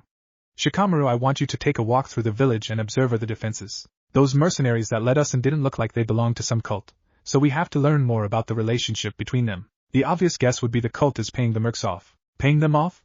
For them to sweep the mercenaries onto their side it would take a large amount of Rio, a sustainable amount. This is why you're interested in the mayor? He asked, connecting 1 and 2 together. Enko snorted. Sharp as a knife, kid. But I'm not surprised you picked up on my hypothesis so far, she admitted, thinking about how the Nara managed to plan 2 steps ahead of her during the genin test and catch her with his family jutsu. As irritated by that as she had been, she found the lazy teen very interesting. I'll analyze the village and get back to the 2 of you as fast as I can. He departed in the opposite direction. Naruto had a facial expression that gave Enko the impression he didn't believe the Nara really meant that last part. Wait, so what's my job, sensei? You're going to find a hotel that doesn't smell like a flaming pig carcass, she delegated, handing him the Rios. Why do I get the lame job? Stated the disappointed Naruto as he accepted the cash. We're not doing the whole mission in one day, you know. I only have so many tasks that need to be done until we've assessed the situation. That is what ninja do when they go undercover with little vague information to no knowledge at all. You'll get your chance when the time comes, now go on, Enko lectured. Naruto sighed and walked off to do his part. He wanted to ask Enko what she was going to be doing, but he figured that if she was doing it personally it was probably a lot cooler and more important than his job, which was a little depressing. Naruto counted the Rios and reasoned he could spend at least part of it on himself but decided against it. He wasn't sure how Enko would react towards him for that one, and he didn't have a death wish. Shikamaru casually made his way through and around the village. He didn't walk fast, of course, mission or not there was no immediate danger, so the Nara had no reason to rush. He was lazy after all.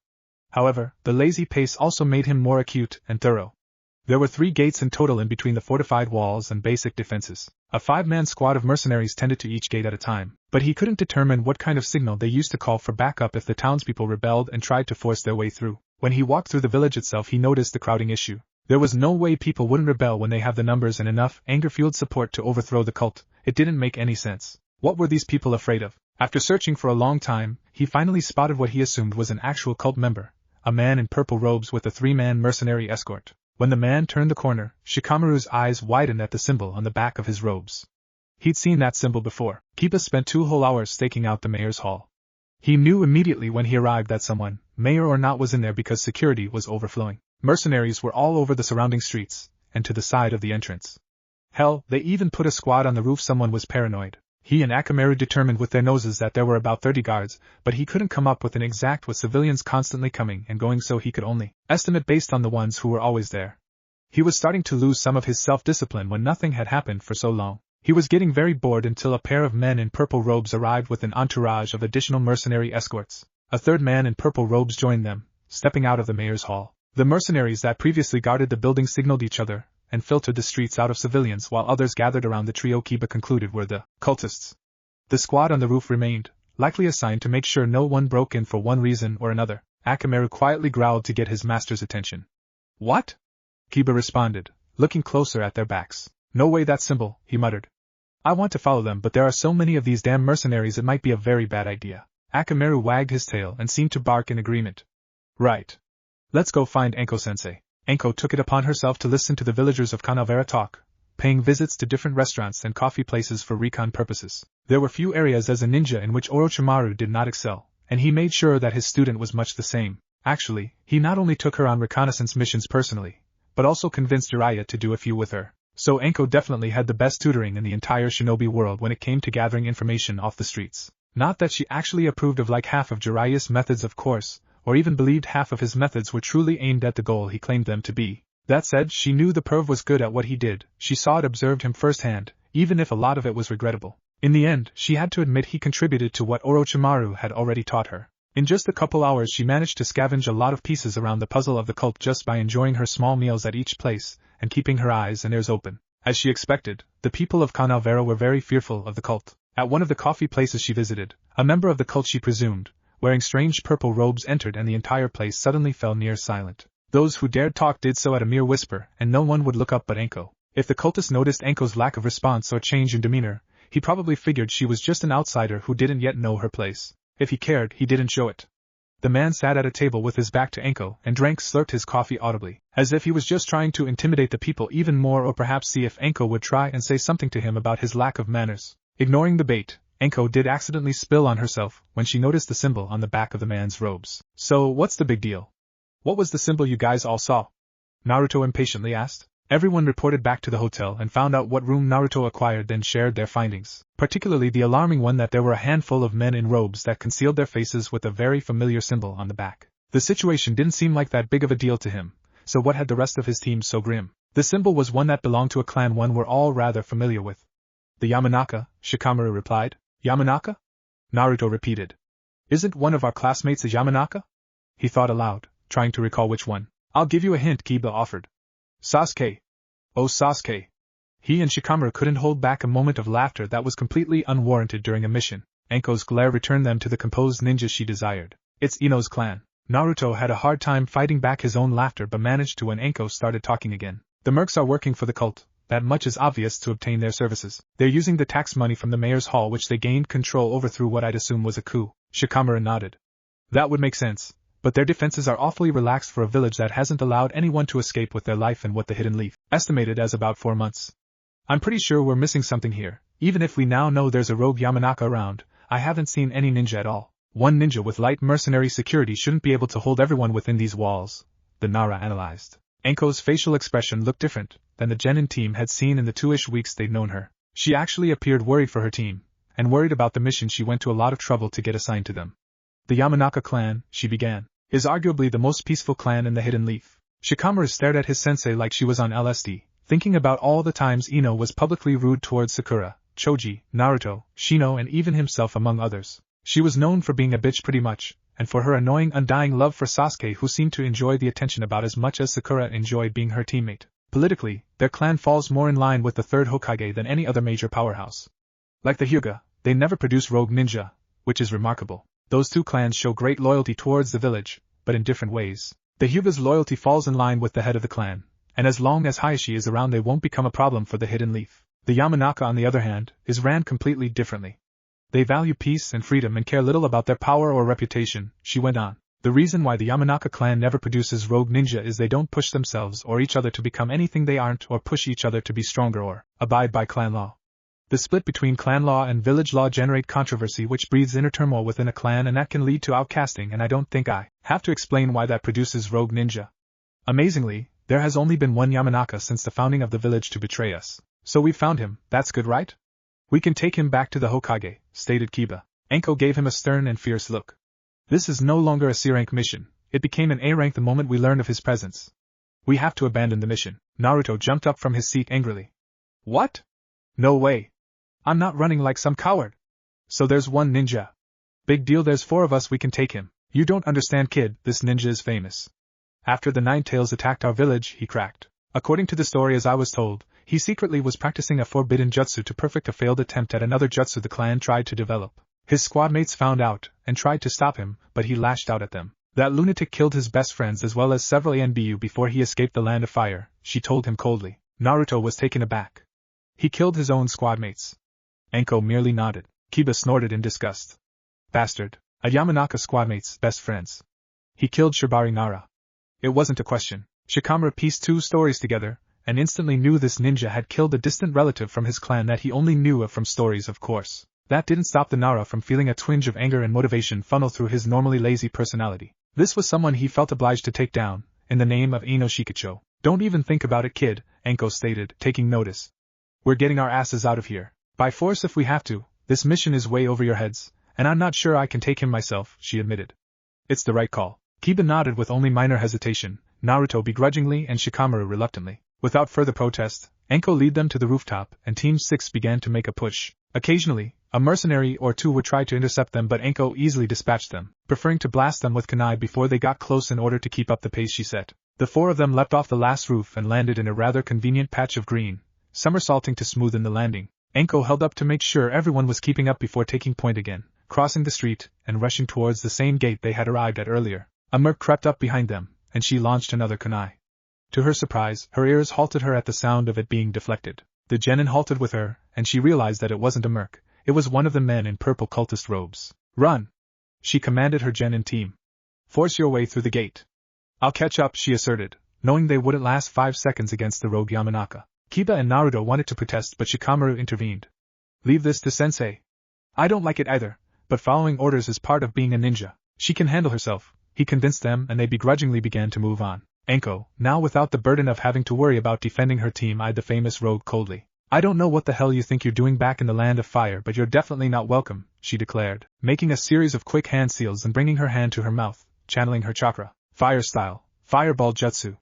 It was a very basic attack, but she wasn't worried about being flashy. All that mattered was making it out of this alive and getting her team back to the hidden leaf in one piece. Who would have thought she'd be this responsible on her team's first real mission? The flames nearly overwhelmed the robed ninja, but he evaded the worst of the attack despite it being at basically point-blank range. The robes, however, were less fortunate, catching on fire and forcing the shinobi to cast them aside before suffering any actual harm. Before her stood a tall shinobi with long red hair wearing a hidden leaf chunin vest with a leaf headband. He had seemingly lifeless yellow eyes, a tattoo on his forehead peeking out from behind the headband, and a small goatee. "The fuck?"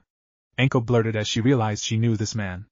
Well, more like recognized him from a couple missions she'd done. It obviously wasn't the rogue Yamanaka. "His eyes are different," she settled on, not knowing how better to describe the change. "I also don't remember him having that tat." She was taken aback slightly yet again when he realized the symbol on his forehead wasn't a tattoo, it was a curse mark. The mercenaries guarding the gate saw the genin coming and entered in a practice formation as if they'd stopped fleeing civilians hundreds of times. Of course, this time they weren't apprehending farmers and merchants. Shikamaru lagged slightly behind his comrades, searching for unaccounted mercs. Not that Kiba and Akamaru wouldn't have picked up their scent, but it could always pay to be cautious. Their abilities could be disrupted. Satisfied that their flanks were clear, he focused on the guards, which Kiba and Naruto didn't seem to need his help with. "Shadow clone jutsu," Naruto muttered while charging them, promptly turning into 3. Kiba and Akamaru divided each other's attention on the remaining 2. The 3 Narutos each picked a target and charged straight at it. The mercs prepared to make him look like a fool, raising their various types of swords. But at the last moment, the furthest left and middle Narutos pulled out shuriken and ignored the merc they were running at, instead spraying the next ones over. The middle and right mercs were taken out before they knew what hit them, but the left merc, who had no one attacking him, stabbed through Naruto's chest. He vanished in a poof of smoke, and the confused merc was met with the sight of the other clone and the original Naruto charging at him with kunai. Who knew Naruto was capable of using tactics? Shikamaru thought absent-mindedly. One of the other mercenaries, annoyed at being matched up with a puppy, swung his spiked club downward in frustration as he missed his small target yet again. Akamaru saw an opening in his opponent's defense, one that only he could have exploited. In an unforeseen move, the merc was exasperated as Akamaru crawled up his pant leg. It was quite amusing to watch. The ninja pup worked his way up the leg, no doubt biting here and there along the way indicated by the merc's screams. Akamaru eventually came to a stop just below the hip area but continued to gnaw on his skin. The merc pulled his weapon out the dirt, eyeing the outline of the dog with care, making sure it wasn't going to move again. "This is a terrible idea," Shikamaru analyzed. "Take this, you stupid mutt," he bellowed, swinging the spiked club at the outline. Akamaru somehow was aware of this apparently, because he moved around the other side of the leg, and the club busted deep into the fool's hip bone. Naruto apparently was done with his last merc because his laughter made the merc's embarrassment even worse. Akamaru navigated his way out of his pants and returned to his master, who was slowly walking away from his target, who was knocked out with a few bloodstains on the mask he wore. "Good boy, Akamaru," he praised, picking the ninja hound up and placing him on top of his head. "Something tells me you didn't teach him that move," Shikamaru mused. The merc eyed them all with hatred, but was in so much pain he really didn't care if they escaped. It wasn't his problem anymore. His hip was shattered, that counts as wounded. "Nope, but what do you expect? None of these losers were a match for Akamaru," Kiba declared. The merc growled, how ironic, at him in response, but kept his mouth shut. Sure, he felt disgraced after losing to a puppy, but he still wanted to live. "All right, we've wasted enough time, let's go," Shikamaru urged, and they started towards the gate, only to be met with a purple-robed figure blocking the way. They halted with caution. Is that the same one?" Kiba asked with fear for Enko. "I don't think so," Shikamaru responded. "There are several of these guys wearing the robes. Maybe we were wrong to think none of them could fight." We all basically assumed that the one Anko is fighting was the rogue Yamanaka ninja, but maybe he's not the only one. What? You think that maybe all these purple-robed guys and rogue ninja? Naruto blurted. Possibly, but maybe not. It's just speculation, Shikamaru affirmed. Shikamaru seemed so much more experienced than his teammates, even though this was as much as his first mission as it was theirs. Some of his comments and analysis seemed so ahead of them, and it kept catching Kiba and Naruto by surprise over and over. It doesn't matter, Kiba stepped forward. Sensei ordered us to get the hell out of here and that's what we're gonna do, Naruto and Shikamaru smirked. Right, they agreed, albeit Shikamaru less enthusiastically. 3-on-1, we've got the advantage, Naruto judged. 4-on-1, Kiba corrected, letting Akamaru down. And I don't think we should waste any time warming up, he told his teammates while pulling out food pills for himself and Akamaru. The purple-robed figure did not reply, just slipped into his taijutsu stance. Shikamaru stared him down, trying to pinpoint in his mind where he'd seen the stance before. Guys, Narushikazuka. The other two nodded in agreement and prepared. The red version of Akamaru transformed into a copy of Kiba. Ninja art, man-beast mimicry, he announced as he too dropped on all fours and his body made beast-like adoptions. Shadow clone jutsu. Naruto followed, making about 10 copies. Kiba and Akamaru charged in first. Fong over Fong! Kiba shouted as they performed his special piecing Fong taijutsu attack. The two figures of Kiba seemed to spin violently and converge on the target in sequence. The purple-robed warrior kept his composure and avoided the first attacks and also watched out for a follow-up from Naruto, but it did not come. Kiba and Akamaru made their recovery for a second attack run with surprising quickness. Because of his discipline to predict the follow-up from Naruto, he was caught slightly off guard by how quick the beasts managed to come after him again. Still, the ninja was able to narrowly evade the intersecting paths of Akamaru and his master. The shadow clones remained as they were. The final ninja stayed back. Must be a long-range fighter. The Inuzuka and his partner prepared to make a third attack run, but their adversary had no intention of dodging this time. He charged right at Kiba, extending his palm out, but Naruto's clones barraged him with shuriken and forced him to abort the attack. Kiba and Akamaru, however, weren't slowed down in the slightest. No time to dodge. The ninja sought to injure his foes in the process of their attack, but when he attempted to pull various weapons out, he froze in one place. His all-seeing eyes widened at the realization that he was caught in a shadow paralysis jutsu, and succumbed to being pummeled by the Fong over Fong pattern. Shikamaru smirked. It was a drag, but it looks like our practice paid off. Good work, he praised his teammates. Narushikazuka, as he dubbed it, much like the Ino Shikacho, was designed to emphasize each team member's specialties and use strategy to gang up on an isolated opponents. They had only worked out 1 or 2 formations, but it was nice to see one of them work in an actual fight. In this case, Naruto created shadow clones but held himself out of the fray, only intended to be backup and to provide cover fire for the main force. Kiba and Akamaru, using Fong over Fong, had the simple and straightforward job: try to defeat the enemy. If the opponent made an attempt to fight back, the Narutos were to stop him at all costs, or even have a clone sacrifice himself to spare Kiba or Akamaru a hit. Meanwhile, Shikamaru simply looked for a chance to snare the enemy with shadow possession. Shikamaru forced the other shinobi to get back on his feet using his jutsu, and then proceeded to take off his jacket, which also allowed him to remove the enemy's purple robes. Under the robes was a peculiar yellow-eyed man with long dark hair and a tattoo on his forehead, wearing a leaf ninja chunin vest. Shikamaru chuckled. Just as I thought, Hyuga. Those eyes, Naruto pointed out, well, one of the Narutos. They look like Hinata's, he exclaimed. Kiba nodded. It's the Byakugan, the Hyuga clan's Kekkai Genkai. Kekkai Genkai? Naruto repeated. Shikamaru and Kiba sighed in unison. Not now, the Nara eyed the Hyuga with interest. Why are you doing this? He questioned their supposed ally. His question was met with silence. Start talking, or my teammates are gonna rearrange your body parts in a manner that your Byakugan won't even be able to assess, the genin suggested with amusement, practically forgetting they were supposed to be running away. To their surprise, the Hyuga began laughing darkly and his eyes closed as his smirk broadened. What's so funny? You're the chunin that lost to a brand new genin team. Kiba taunted. You think the Hyuga was cut off? It is another purple-robed ninja appeared walking through the other side of the gates. Over, a final robed ninja stated from on top of the walls. His reinforcement's strange entrance finishing his sentence in a succinct, seemingly practiced order unnerved the genin. Especially now that the first ninja was revealed to be chunin level, it was expected these two were as well, and now their escape route was cut off. As if their new enemy's goal was to continue strange courses of action, they casted their robes aside and revealed themselves to be leaf ninja as well. Shikamaru gazed into their strange lifeless yellow eyes and took notice that both of the newcomers had the same tattoo on their foreheads. He'd heard of the Hyuga clan placing a curse mark on the branch members of the family, so he'd assumed that was all he had seen, but apparently he was wrong. Still, it was highly likely that it was a curse mark, one that must originate from the rogue Yamanaka. It actually made sense. The Yamanaka clan used mind-based jutsus, so the forbidden jutsu he practiced was a curse mark that allowed him to enslave people to his will. Damn, I figured out the Yamanaka's forbidden jutsu, Shikamaru announced. Elsewhere, In the heart of Canavera's village, a rogue ninja peeked with interest. How could those brats possibly know who I am? Interesting, he spoke to himself, repeating what the genin that sported a pineapple-shaped haircut said in his mind over and over. So they know who I am. Most unexpected, but they clearly are not well informed. They clearly know nothing of the details behind my jutsu. He's only uncovered the basics. I shall enjoy this recruiting opportunity, he chided to himself. Anko evaded the red-haired ninja's trench knives in spite of their precision, and recognized that he was using the same trick Asuma did. Chakra blades, and he's even a wind-style user. She noted. The ninja's long hair was blown back by the wind chakra as he poured a large amount of chakra into one of the blades, and struck through Anko's chest with emotionless satisfaction. Pitiful, spoke the lifeless-appearing shinobi. Your genin are outlasting their jonin, he chuckled darkly. How the hidden leaf has fallen in my absence. The possessed ninja retracted his knife and began to turn around but stopped as it was Anko's turn to laugh darkly. This is gonna be fun, she declared with a deadly smile that rivaled her mentor.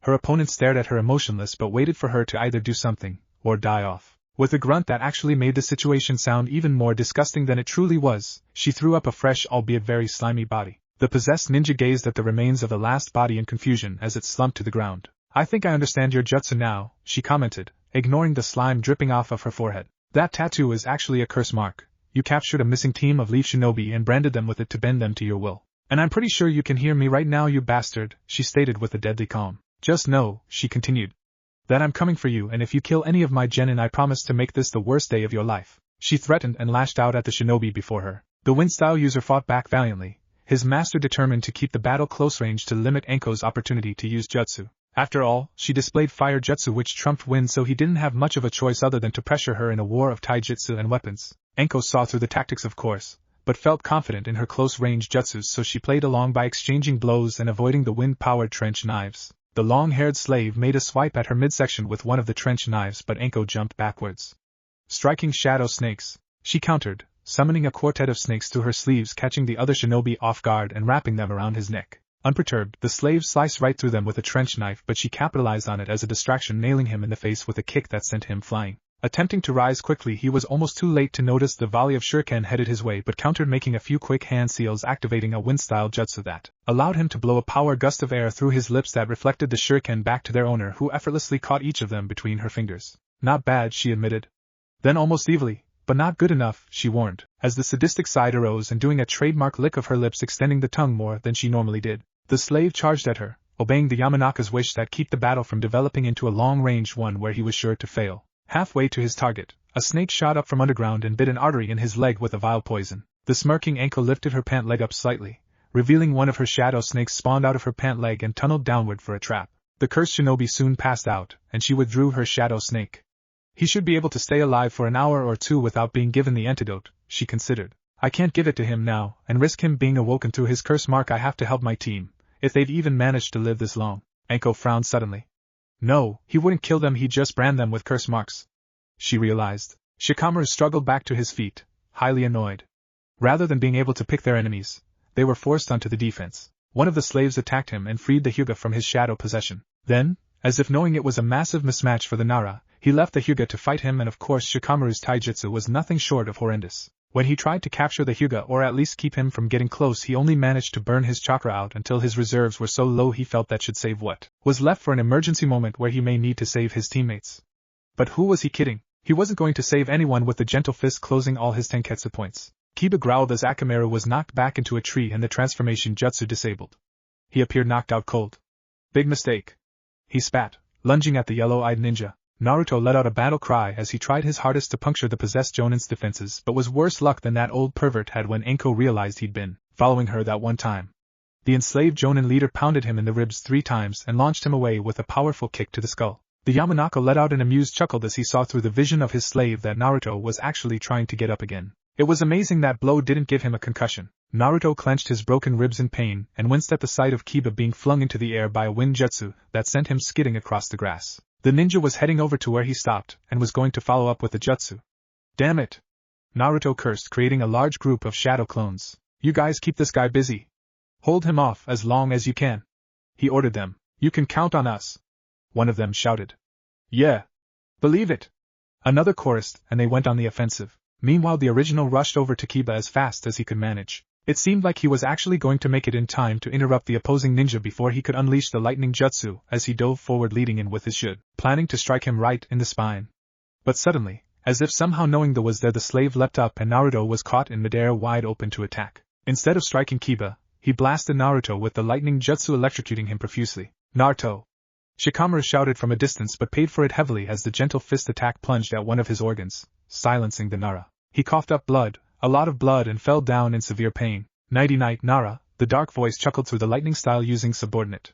Using that one instead of the Hyuga to intentionally try to anger the other two genin. Naruto's eyes were forced to look up from the dirt to watch Shikamaru fall, and he grinded his teeth, which suddenly grew into a more beast-like nature. The grass shrieked as his hands clamped around it in rage, and he actually began to stand up yet again, to both Kiba and the Yamanaka's amazement. His normally ocean blue eyes turned into a pair of blood-lusting red and his voice took a gruff pitch, creating a new wave of shadow clones. He merely nodded to them and that was all the instruction they needed. By now the three possessed leaf ninja rallied together, but this wave of clones was fucking huge. There were at least 60 Narutos putting their lives on the line to buy the original and Kiba a little extra time. Kiba stared in total shock at the amount of clones his teammate managed to create. Just think, this same guy failed a much simpler graduation test 3 times. Kiba, he muttered with mildly controlled ferocity. Why yeah? The Inuzuka replied, a little unnerved at seeing this previously unknown side of his teammate. Anko-sensei taught you a new jutsu, right? Kiba merely nodded, seeing where he was going. Why don't you give it a shot? 'Cause I don't have more jutsu to try on them, but we can't give up. Naruto shouted, succumbing to the rage a bit further. Kiba sighed. I'm not very good with it yet, but if I did perform it correctly it may be of some use to us, he admitted. Do it, Naruto urged. Kiba nodded and took a deep breath to calm down a bit before performing the hand signs and then biting his thumb before he prepared to finish the sequence. Here goes nothing, he thought, smacking his hand on the ground as the jutsu came to a close. A poof of smoke detonated and after a moment of anticipation revealed an absolutely puny 3-headed snake that was barely 6 centimeters in length. Naruto almost forgot about his rage and nearly fell over as Kiba cursed in frustration. I told you I'm not good at it yet. Kiba cursed before Naruto even had a chance to make any sort of a sarcastic comment. The 60 shadow clones were poofing left and right. It wouldn't be long before the tired and battered genin were forced to fight again, outnumbered and outmatched. Can it really be? Our first summon? One of the heads of the baby snake exclaimed. Yes. Finally. Another head agreed. Kiba squinted at them in slight surprise. So I actually managed to summon one that can talk. I guess that's an improvement at least. Naruto grimaced as his shadow clones were diminished to 5, though still angry. The demon features of the Kyuubi were subsiding. The 3 snake heads eyed the area with interest. So you've summoned us of battle, the middle head suggested. We're still very young. A vile yet feminine voice residing with the right head reminded her brothers. That does not matter. The left head scowled. We're not totally useless. Kiba wasn't sure what the hell to think of what was sadly his best summon thus far. The final 5 shadow clones disposed of, Naruto and Kiba feared the worst as the 3 slaves were about to move in on them. But before that could happen, the voice of the snake Sannin's former pupil made her presence known. The Yamanaka was quite aware of her and thanks to his Byakugan user, but paid her no mind until she spoke the words. You want me to give you another example, Kiba? She offered. Her genin's head shot up to the right in surprise, but hope was restored in their eyes. Summoning jutsu. She grinned, as a gigantic 3-headed snake arose out of thin air. Naruto looked on wide-eyed but didn't complain one bit. Kiba gave a knowing smirk. This was what he was hoping to accomplish himself now that the pressure was actually on. She summoned our fathers. The female head of the baby snake informed the genin duo. Hi Kynex, your brother's been keeping you out of trouble? She playfully greeted, staring at the middle head. Hello Anko, what do you require of us? He hissed, somewhat angrily. Don't mind him, he SSS just upset you, interrupted his slumber, the left head stated informatively. And Kiba realized that the 3 heads of both the father snakes and the baby snakes appeared to pass the resemblance on in order of heads. The left ones were alike, as were the middle ones, and to a more difficult to gauge extent, as the right head of the baby was a female, but the right head of the other was a male, apparently. She did say fathers after all. This is awesome. I can't believe she's teaching you such a cool jutsu. Naruto stated with a mixture of excitement and jealousy. The possessed shinobi at the will of their master retreated towards the gate of Kanavera. Shall we? The left head prompted his brothers. Hey! No killing this time. Anko ordered. Killjoy, the right head finally joined the conversation. Yeah I know, Anko replied glumly. She was actually standing on top of the one she called Kynex, the middle head. The trio of possessed leaf ninja didn't stand much of a chance at escaping. The 3-headed snake slithered with surprising speed to complement its tremendous size. Eventually it caught up to the slaves and the right head extended his neck out and landing on the ground, blocking their path, hissing at them in a taunting fashion. The group began to turn left, but the left head mimicked his brother to forbid them from fleeing that way as well. Take him alive Kynex, Anko reminded the middle head. Yes I know, he replied, apparently still flustered about having to wake up to apprehend these damn ninja. Without further warning, the head known as KY next zoomed in on his target's mouth, open wide, and ate them. Naruto and Kiba stared in total disbelief. What the hell? Naruto blurted. She told him not to kill them. He didn't even listen. I guess this jutsu ain't so cool after all, he moaned. The baby snake's middle head hissed violently at him. He captured them, they are safe. This was what your sensei was asking him to do, it corrected him, though Naruto was still rather skeptical. Really? He scratched his head. I can't believe how easy that was after they kicked our butts like we were flies or something. Kiba complained as the two of them, along with the baby snake on Kiba's shoulder, rounded Shikamaru and Akamaru up to examine them. KY next lowered his head for Anko to hop off and join her team, and the three-headed adult took watch for them. Akamaru was banged up, but Kiba seemed convinced that he would be okay. She eyed Shikamaru's condition with complete seriousness. What happened? He got stuck facing off against that here the guy. But I'm not sure what he specifically did to him. Anko's fists clenched, fearing the worst. First real mission, and she was sure one of her genin was in a deadly condition. Neither Naruto nor Kiba were oblivious to the look of concern she tried not to show, which worried them too, but the mission wasn't over. Anko, the right head, called down to them. Company, a single shinobi. Purple robes. Anko's expression turned around completely, though it may have been greatly falsified. Bastard decided to show himself then, eh? When the robed figure came within view, she shouted out.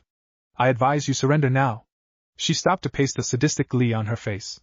Before I enjoy this too much, Inoanji Yamanaka. KY Nexus slit pupils eyed Inoanji Yamanaka with annoyance as he worked his way towards the battlefield. What about this one, can he perish? The oversized reptile appealed to Anko. Couldn't care less, she permitted with tainted joy. Excellent, the left head joined in with satisfaction. KY Nex, however, had no interest in letting his brother get the first shot at the shinobi. Fire style, poisonous flare. He screamed and fire shot out from his mouth like a flamethrower, with a venomous acid-like liquid spraying out in a deadly combo. While they have their own jutsus, Naruto realized, stunned, that he just watched a giant snake perform fire jutsu. Did you get him or not? The right head snapped in annoyance as smoke from the burning grass and trees that got caught in the blast obscured his vision. I don't know. KY Nex admitted in annoyance. The left head peered his head closer, but also could not see a flaming corpse or any sign of the rogue ninja. He grunted and extended his neck until he actually detached from his brothers and slithered around the flames solo. Naruto, fascinated once again, looked to Kiba questioningly. Did you know they could do that? No, Kiba shook his head. They're full of surprises, trust me. The baby snakes seemed to take joy in the genin pair's tendency to be stunned by their fathers and decided to show off themselves, each detaching and slithering around Kiba's coat in solo fashion. However, they reassembled disappointedly when the genin duo seemed completely uninterested when they did it. They were almost like a little kid pouting that they were being ignored for being young and less capable than their father's figure. Ironically, it was the flames that provided Inoanji Yamanaka the needed cover when he stepped out from behind the tree and took on a jutsu sign, aiming carefully at KY Nex. Mind transfer jutsu, he murmured, and his figure collapsed. KY Nex's body shimmered and drew the attention of his right, still attached brother. What is it? You see something? He asked, but KY Nex laughed in a familiar tone that the Leaf Ninja were all too familiar with. Kiba gasped. Did he get him with the curse mark? Recognizing the voice as the same one that spoke to them through the possessed ninja earlier, Anko shook her head. No, he used his family's jutsu, she realized irritably. Her expression turned around quickly though, as an idea quickly formulated in her head to counter. I'll just reverse the summon and them back. That should disrupt your jutsu to the point it could kill you. Inoanji heard her threat clearly, and considered the possibility of it being a bluff, as she'd be putting the snake at risk too, but wasn't going to toy around with the chance. She was definitely a product of Orochimaru's teachings, and that guy had a cruel and twisted side to him when he wanted to be. Inoanji remembered. No matter, I can still fulfill the purpose of this move.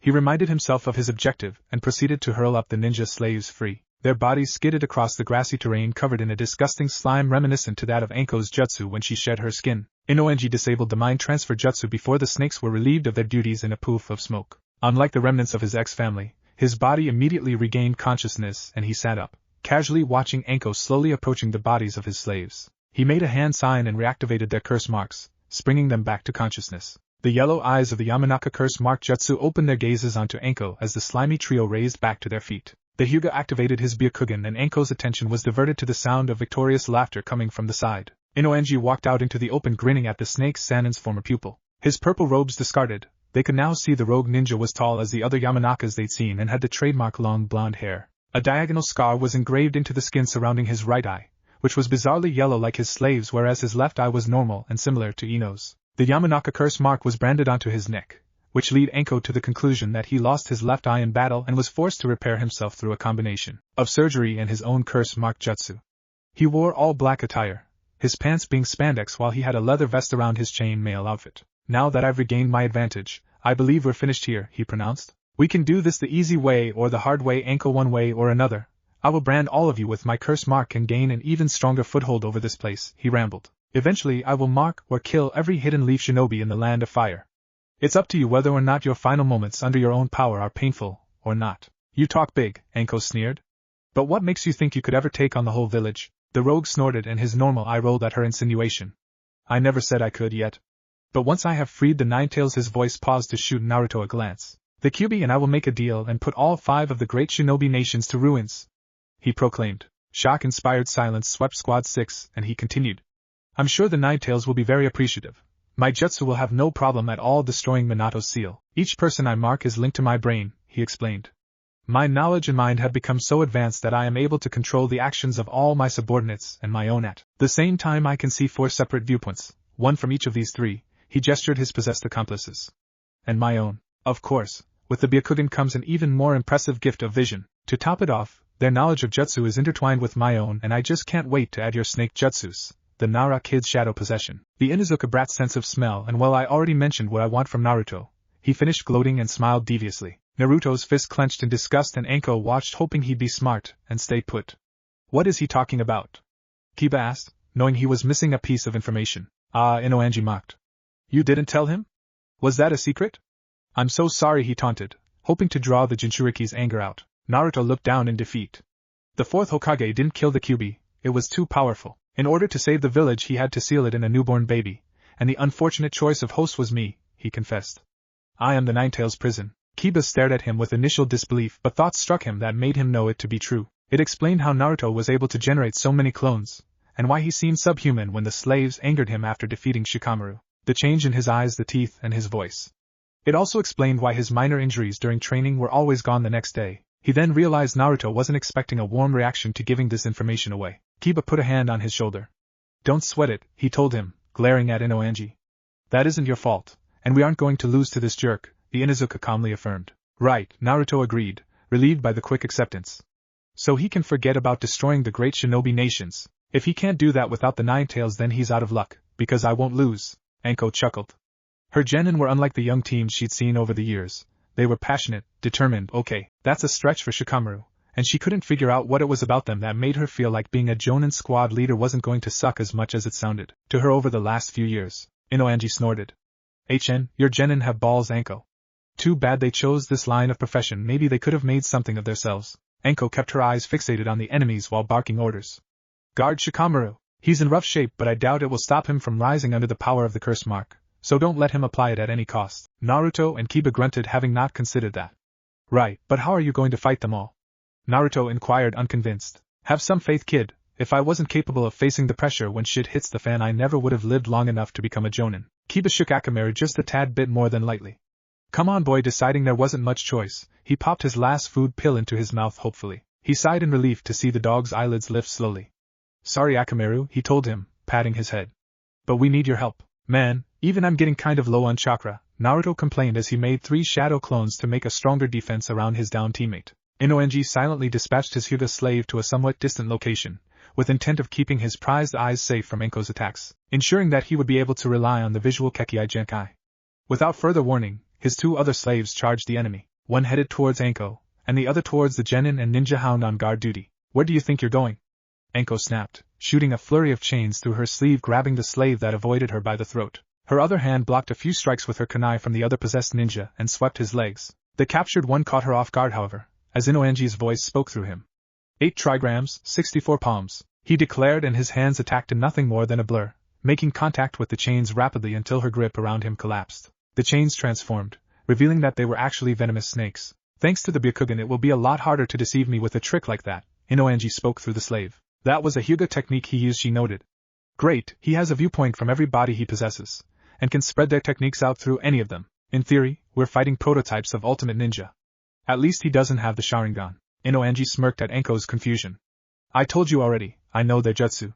And soon I will have yours," he shouted and lunged out at her personally. "The Yamanaka curse mark is the ultimate jutsu. You're all just too dense to come to that realization. No one could stand up to the hidden leaf had they just swallowed their pride and recognized the Yamanaka's newfound greatness." Inoenji ranted to himself. Enko dismissed those snakes and made her hand signs as quick as she could. Earth-style rock clone. Whoa, she made a shadow clone? But it's different, one of the Uzumakis observed. It's stronger than yours. She supports it with an earth element, which makes it harder to kill, Kiba explained, remembering something like this in class. Though they had not learned about shadow clones, or rock clones for that matter, he could put two and two together regarding the basic notes of clones and the basic knowledge. They had been taught about the elements. You seem to prefer ninjutsu. Let's see if your taijutsu can stand up to the gentle fist. The real Inoenji charged Enko, and one of his slaves went after her rock clone. The third split off and went for the genin, while the Byakugan user remained at a safe distance. Sorry brats, I've got my hands full as it is. Enko inwardly griped as she evaded Inoenji's stolen ninja art.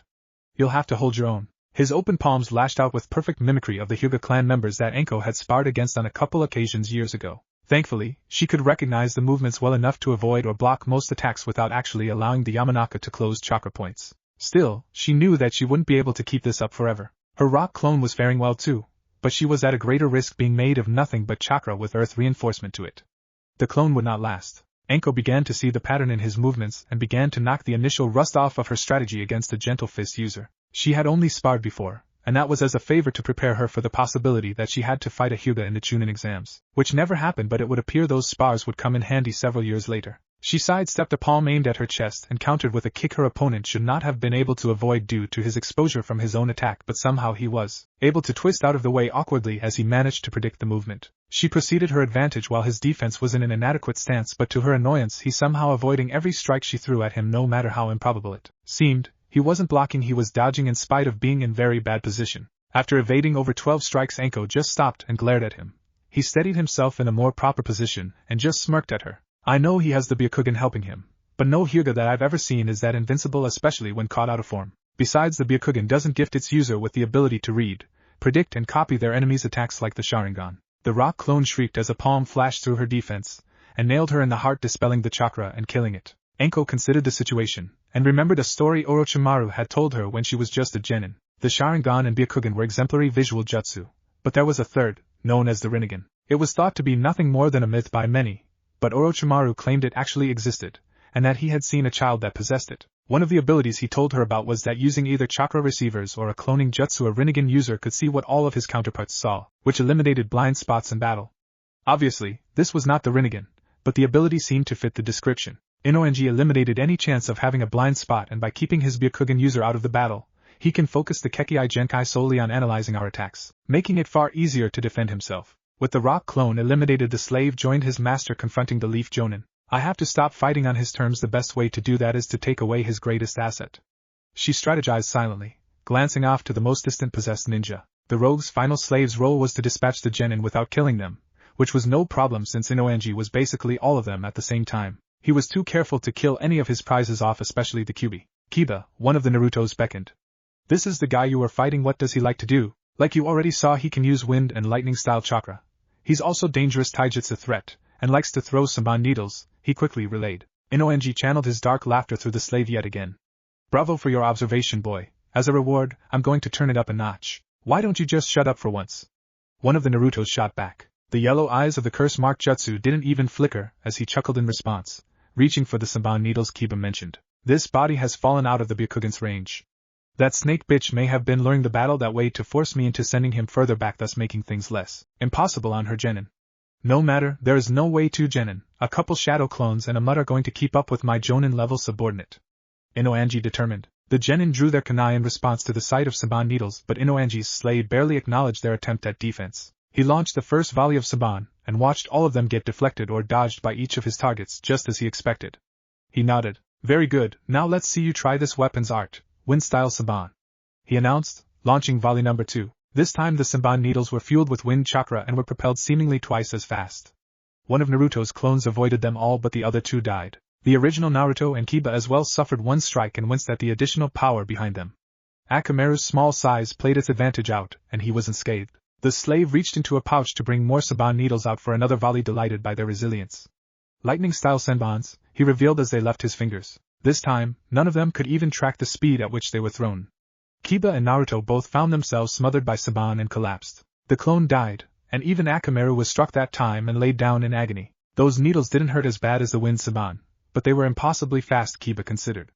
And it's a lot worse when you get hit by half a dozen of them. Naruto, Akamaru? He voiced, struggling to his knees. Akamaru whimpered but Naruto did not acknowledge him. Inoenji laughed through the cursed leaf ninja mockingly. Looks like I win, boy. Your techniques, your bodies and the Ninetales are all mine. Kiba felt the baby snake slither up to his ear. I told you we're not totally useless, the left head reiterated. It's time for you to change your strategy. Naruto groaned as his eyes reopened, and was startled to see he was no longer just within the gates of Kanavera. Wherever he was, it was very dark, and he could hear the sound of something massive breathing. Boy! Naruto jumped and turned around at the voice. An enormous beast with 1239 tails was crouched within a cage. He growled at his Jinchuriki through the bars of his seal. The Kyuubi, he realized. I felt your consciousness begin to waver, and decided it was time for a chat, the Ninetales growled. Go to hell! Naruto snapped. That's exactly where we're going if you don't listen to me, stupid human. Naruto was taken aback by that statement. Didn't Inoenji claim he was going to make a deal with the Ninetales? Wasn't this the Kyuubi's shot at freedom? Inoenji Yamanaka, he spat. Needs to die. Seeing his host's confusion, he elaborated. That scoundrel intends to use his various clan jutsu to prevent me from killing him. He's very powerful with his jutsus, and is one of the few shinobi in the world that can hold me at bay and even use me against my will. His mind jutsus are so advanced that even I cannot shatter their hold, which means even if he isn't able to brand me with his curse mark, he will control me. I wish not to be his slave any more than I wish to be trapped behind this damn seal. Naruto, stunned, just nodded, and the Kyuubi continued.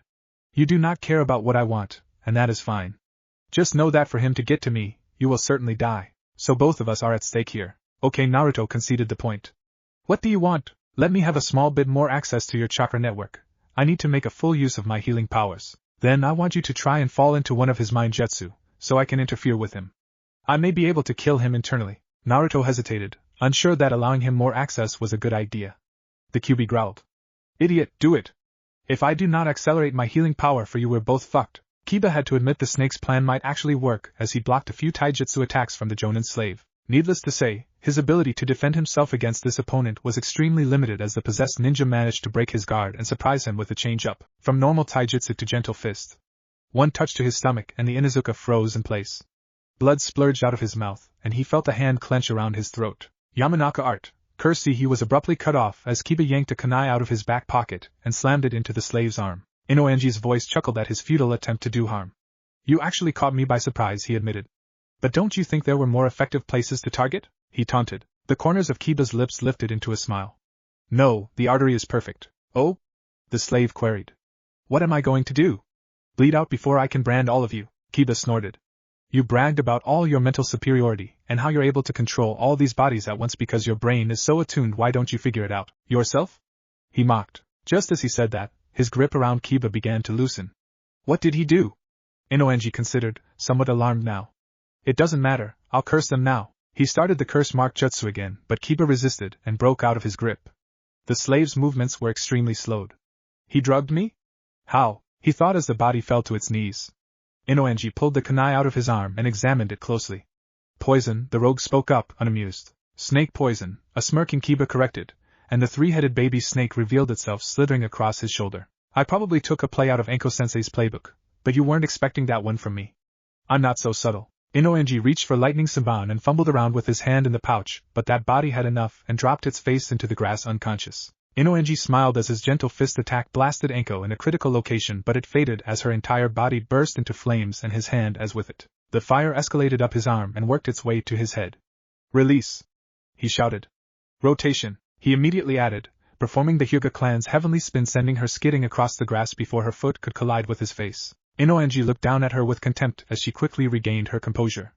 Genjutsu, he spat. Good luck using that on me. As long as I have a Byakugan on my side, I will always see through it with one of my other viewpoints, the rogue taunted. Enko returned the glare.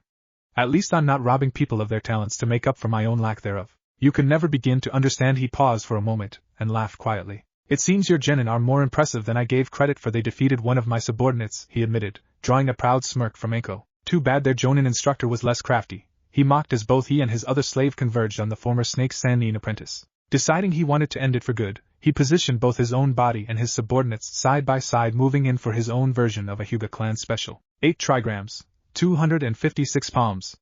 Enko's eyes widened at the number he announced, and the duo both assaulted her. She threw dodging out the window and instead moved her arms as quickly as possible to intercept as many of the attacks aimed at her vitals as possible. In the process she realized that was the 8 trigrams 128 palms just being performed simultaneously by 2 people instead of 1. As Inoenji finished, both of them drew their right hands back and blasted Anko with the final strike together. She was forced back, stumbling but regained her composure fairly quick. Her arms dangled like they were broken, but in actuality they simply took way too many juken hits to the point that she felt as if they were going to just fall off. The 3 figures stood still, panting. I underestimated your taijutsu, he commended, analyzing the amount of chakra points that she managed to protect. You should still be able to perform a jutsu or 2, he mused. But in the end, you have no chance. He watched as her chakra built up for another jutsu. What's the point? Attack one of me, and the other will finish this while you're exposed. Who said I was attacking? Anko managed, just before widening her mouth unnaturally and making a rather disgusting noise as she shed her body into a fresh one covered in slime. Yet again, Inoenji was amused. Yes, waste what little chakra. Why, he cut himself off in amazement as the Byakugan revealed to him that her new body not only was injury-free, but all of the chakra points he'd closed were reopened. It was true that her jutsu burned a lot of chakra up, but the amount of access he'd closed off from her outweighed the amount she spent on the jutsu, which meant she technically regained some of her chakra with that move. The Yamanaka snarled. At least I wasted some of your chakra. But my bodies can't keep this up forever either. Kiba was tending to Akamaru. He'd removed all the needles from him and Naruto both, and he took time to patch up the wounds his 4-legged companion suffered in the battle. He was so on edge that he drew a shuriken when Naruto awoke and stood up with an annoyed groan. Realizing who his was, Kiba relaxed and put his weapons away. Naruto's body was remarkably healthy looking. Aside from his clothes, he appeared to not have a scratch on him. Where is he? Naruto beckoned, looking around. You got him?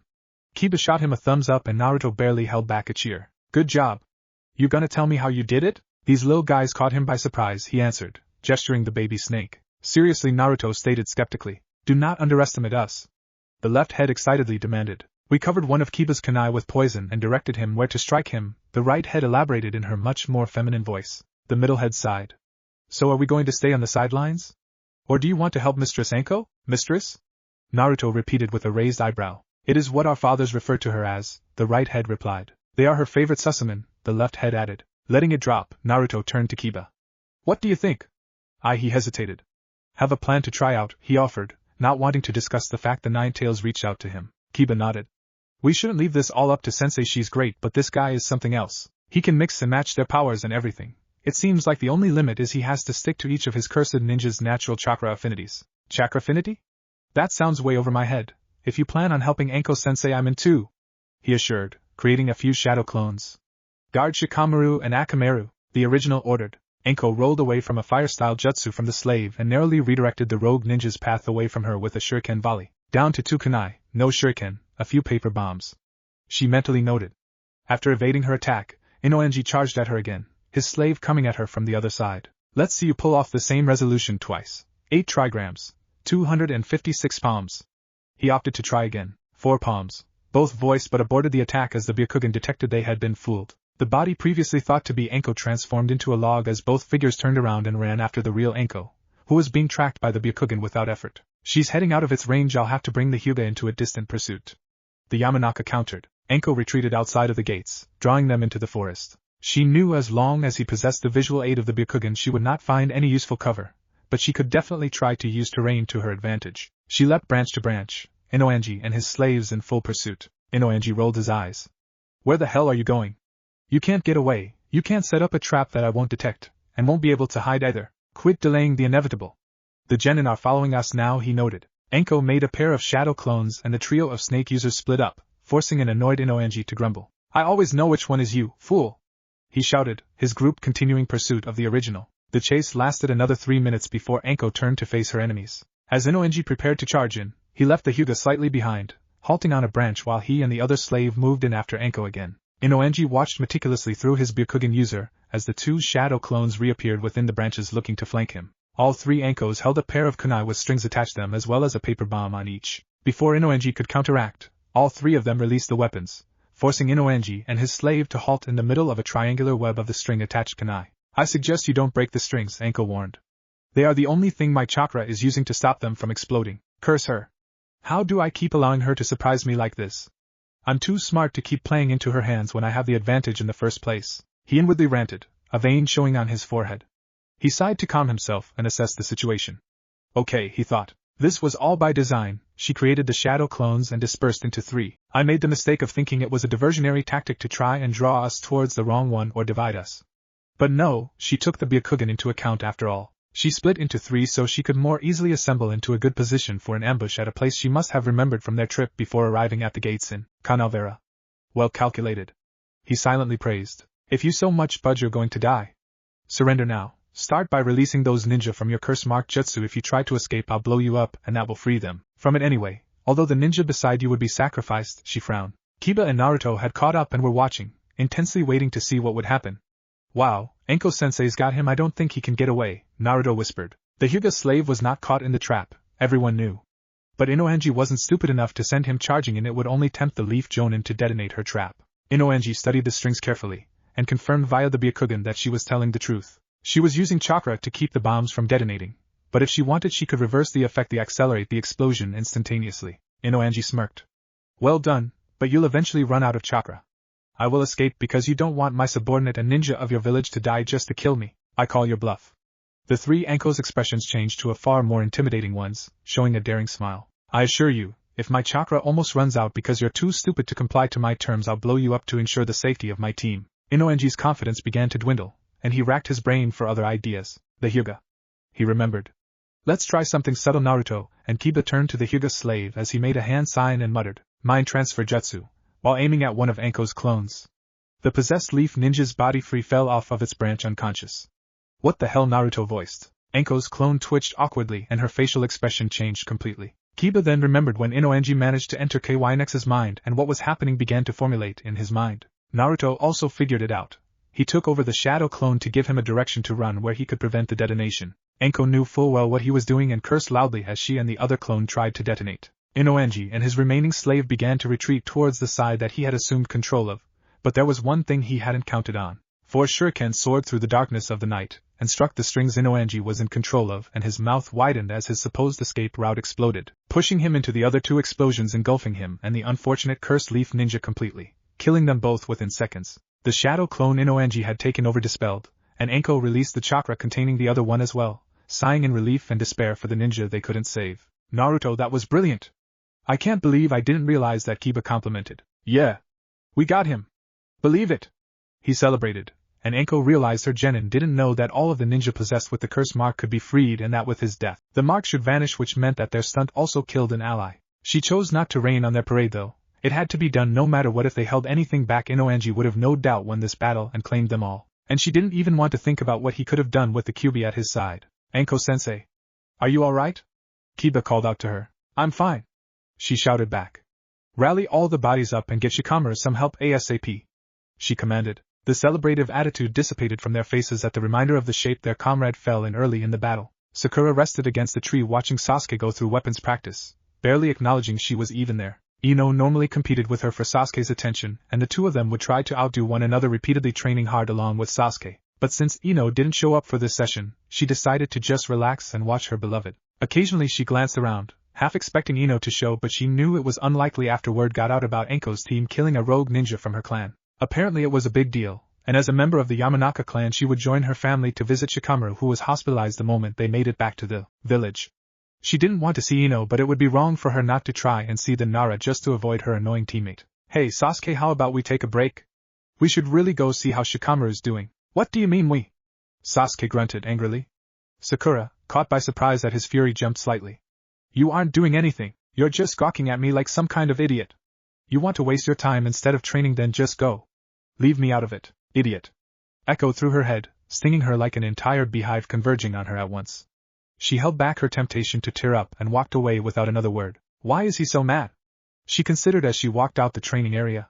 He's never that harsh towards Ino. I never did anything to make Sasuke mad that she didn't provoke me into doing.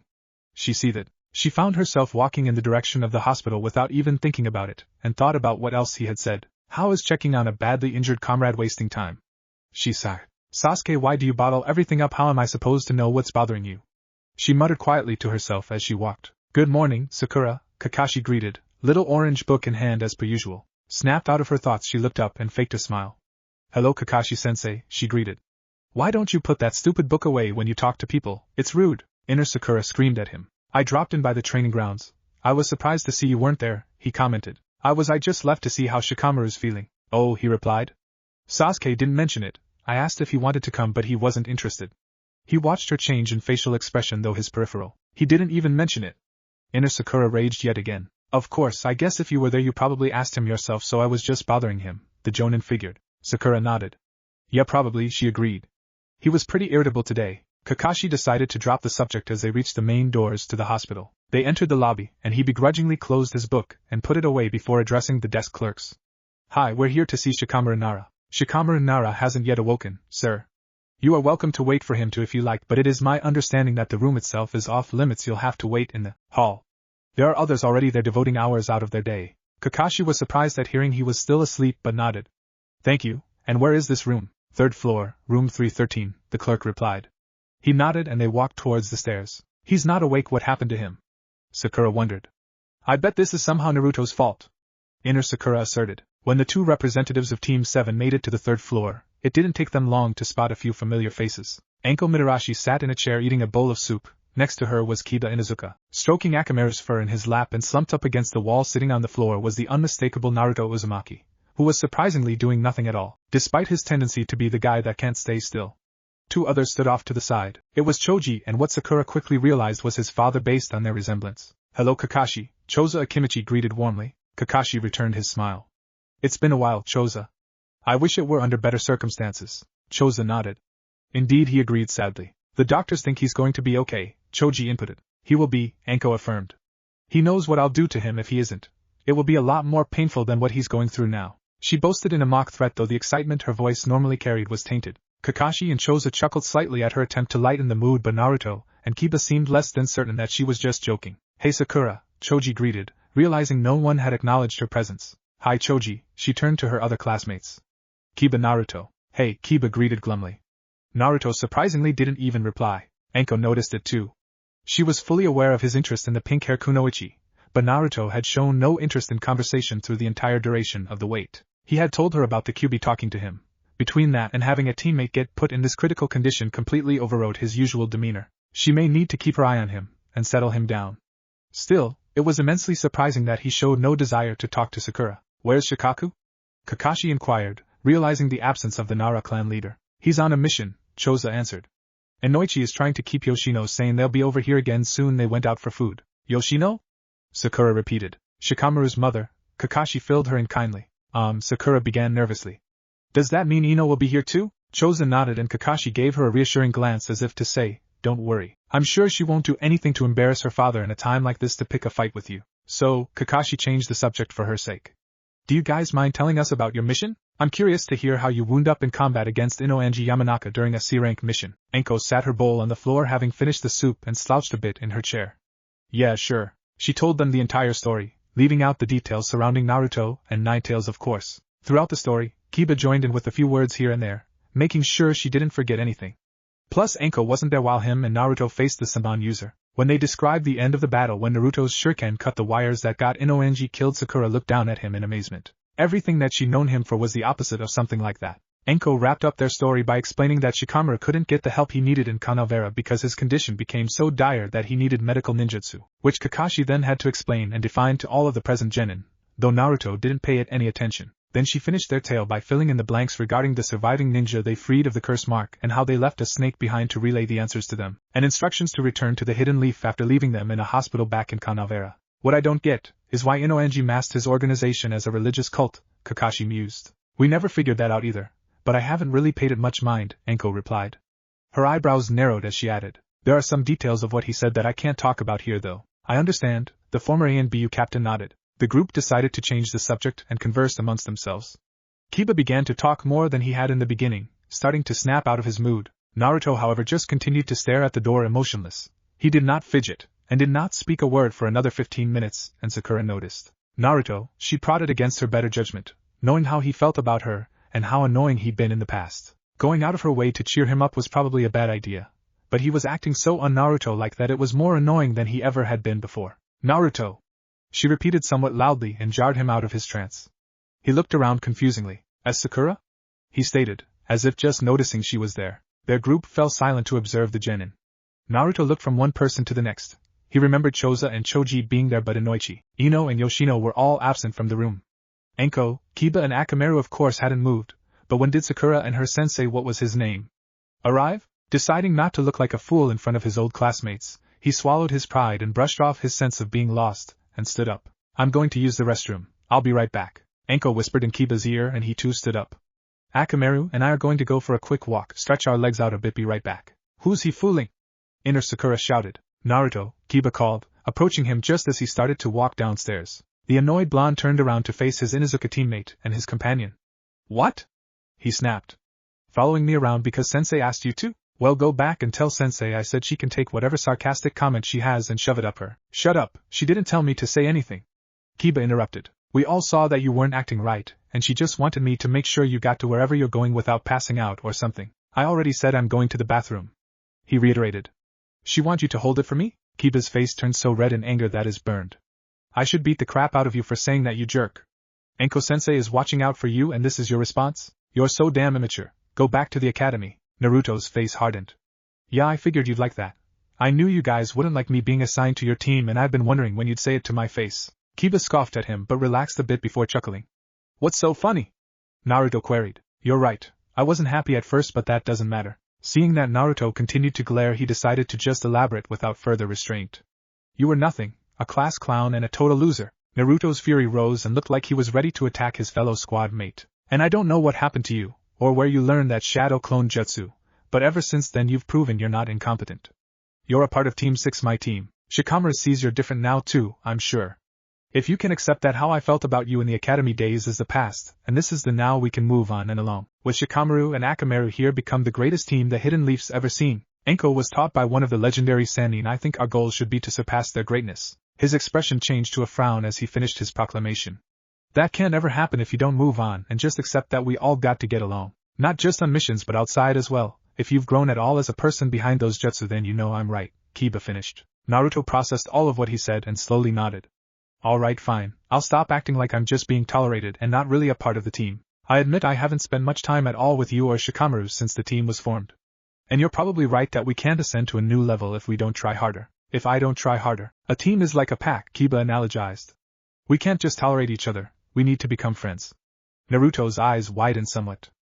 Friends? No one ever really became friends with Naruto, unless you counted Konohamaru, which wasn't exactly very long ago that they met. A team can't reach its peak if the members of it don't treat it like a consort ion.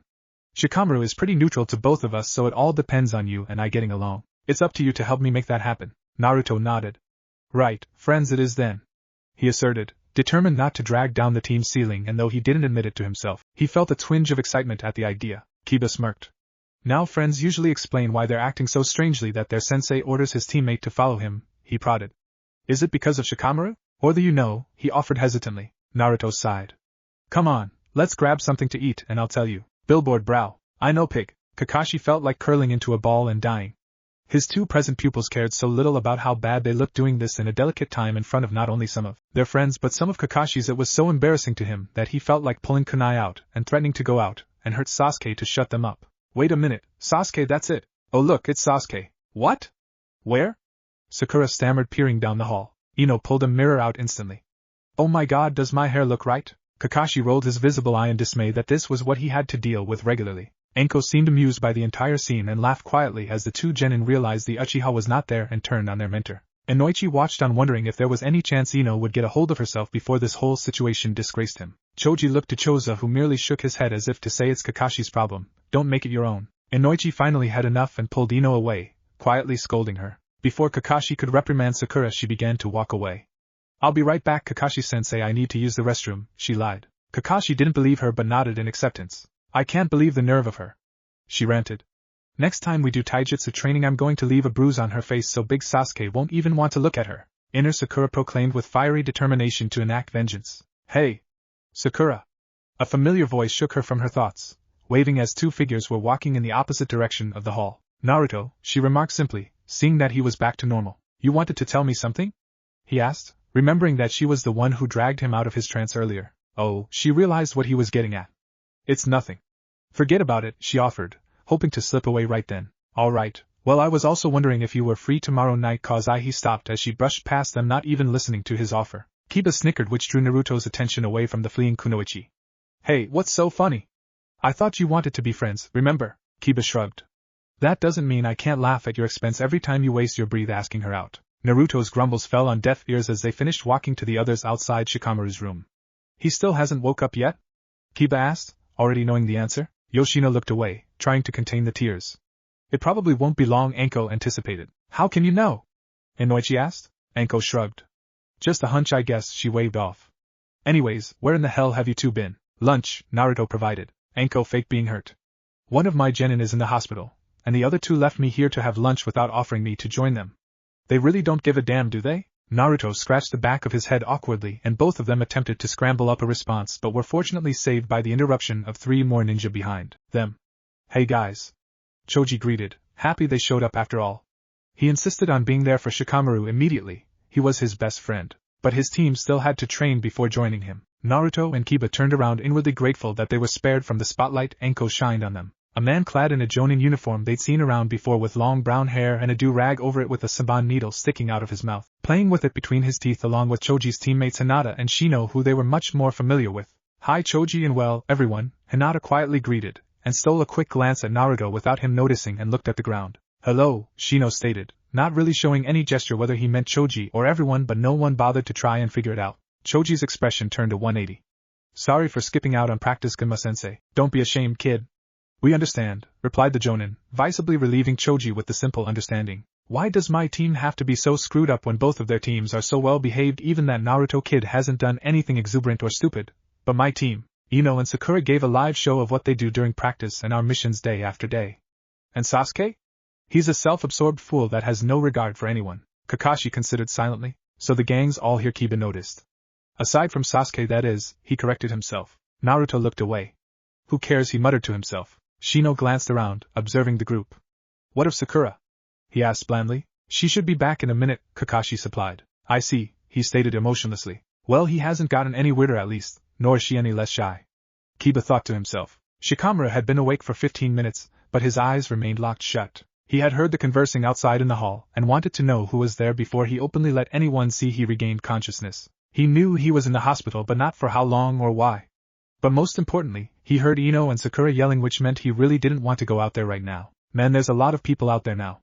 I shouldn't worry everyone any longer, but I don't want to deal with their crap. Besides, Sasuke's probably there too, and he's going to annoy me almost as much as his teammates. Man, what a drag if I waited out. Most of them will go home and come back tomorrow, but then I'd be making my team sit there like that, which ain't right. Not to mention that I thought I heard Choji. Shikamaru sighed as he opened his eyes. Women. He inwardly grunted. Although Shikamaru woke up, everyone had to wait an additional 20 minutes for the doctors to go through their proceedings and eventually permit entry. The doctors insisted they would have to take turns in groups, so they chose to go in squads. Inoichi, Yoshino and Chozo went in first though, because no one was stupid enough to argue that Shikamaru's mother wasn't going to see him before anyone else. Enko insisted her team be last because they probably would want to take more time to talk with him than the other teams. Genma's team went first because Kakashi insisted, for the purpose of pulling his kunoichi genin aside and explaining what he would do to them if they misbehaved when they entered. After some scolding and threats, they simply waited in the company of Enko and Team 6. The others conversed some, but Sakura drifted off into her own world. Our team is so dysfunctional that Kakashi-sensei doesn't even trust us to go in a room together and talk to someone. That's pathetic, she reflected. Then she remembered when their team first met Kakashi. She and Ino were tumbling across the floor wrestling after some harsh words were thrown around over who Sasuke was actually happy to be teamed with. Sasuke watched them neutrally as they continued to shoot at one another verbally and fight physically as well. The door opened, stopping the kunoichi in the middle of their battle and drawing Sasuke's eyes as he sat at the table with his hands folded together. My first impression on this group is you're a bunch of idiots, Kakashi told them. Billboard brow. Get it moving, Ino sneered, drawing a deadly look from Kakashi. I mean Sakura, come on, it's our turn, she gestured with a very fake smile. The doctor said I'm going to make a full recovery, but I won't be fit for missions for a while. They told me my body has to repair some of the organs a little because their medical ninjutsu couldn't completely take care of it, and I have to heal naturally. I'm going to cough blood up for a while and am advised to take it easy and stay home. It's a drag, but there's nothing I can do about it, Shikamaru summed up to his team. Enko nodded thoughtfully. I expected as much. I already sent in paperwork for the Hokage to give Team 6 an exemption from missions while you're unable to perform. She frowned. However, I really wanted to get this team ready and experienced in time for the Chunin exams, and this is a major blow to my schedule. I can train you too, she gestured Kiba and Naruto. But you on the other hand I have to wait on, and at first it will be mild training for you. Mild training is good, the Nara openly commented, irritating his sensei with his laziness, but Naruto and Kiba found it amusing. Akamaru hopped off Kiba's head and onto the bed and approached Shikamaru joyfully, deciding to sniff and lick his face. Hey! Cut that out, the Nara complained, and Kiba lifted the puppy up. Funny, guess you're growing on him, he usually only pays attention to me. I guess lately he's been around you guys a lot though, Kiba considered. The doors opened and a man of striking resemblance to Shikamaru with scars on his face wearing a jonin strolled through looking exhausted. Shikamaru! What happened? I came the second I heard. Time to go guys, Anko asserted, and the two genin nodded. Heal up Shikamaru. I want to go out on another mission, he announced. Shikamaru snorted.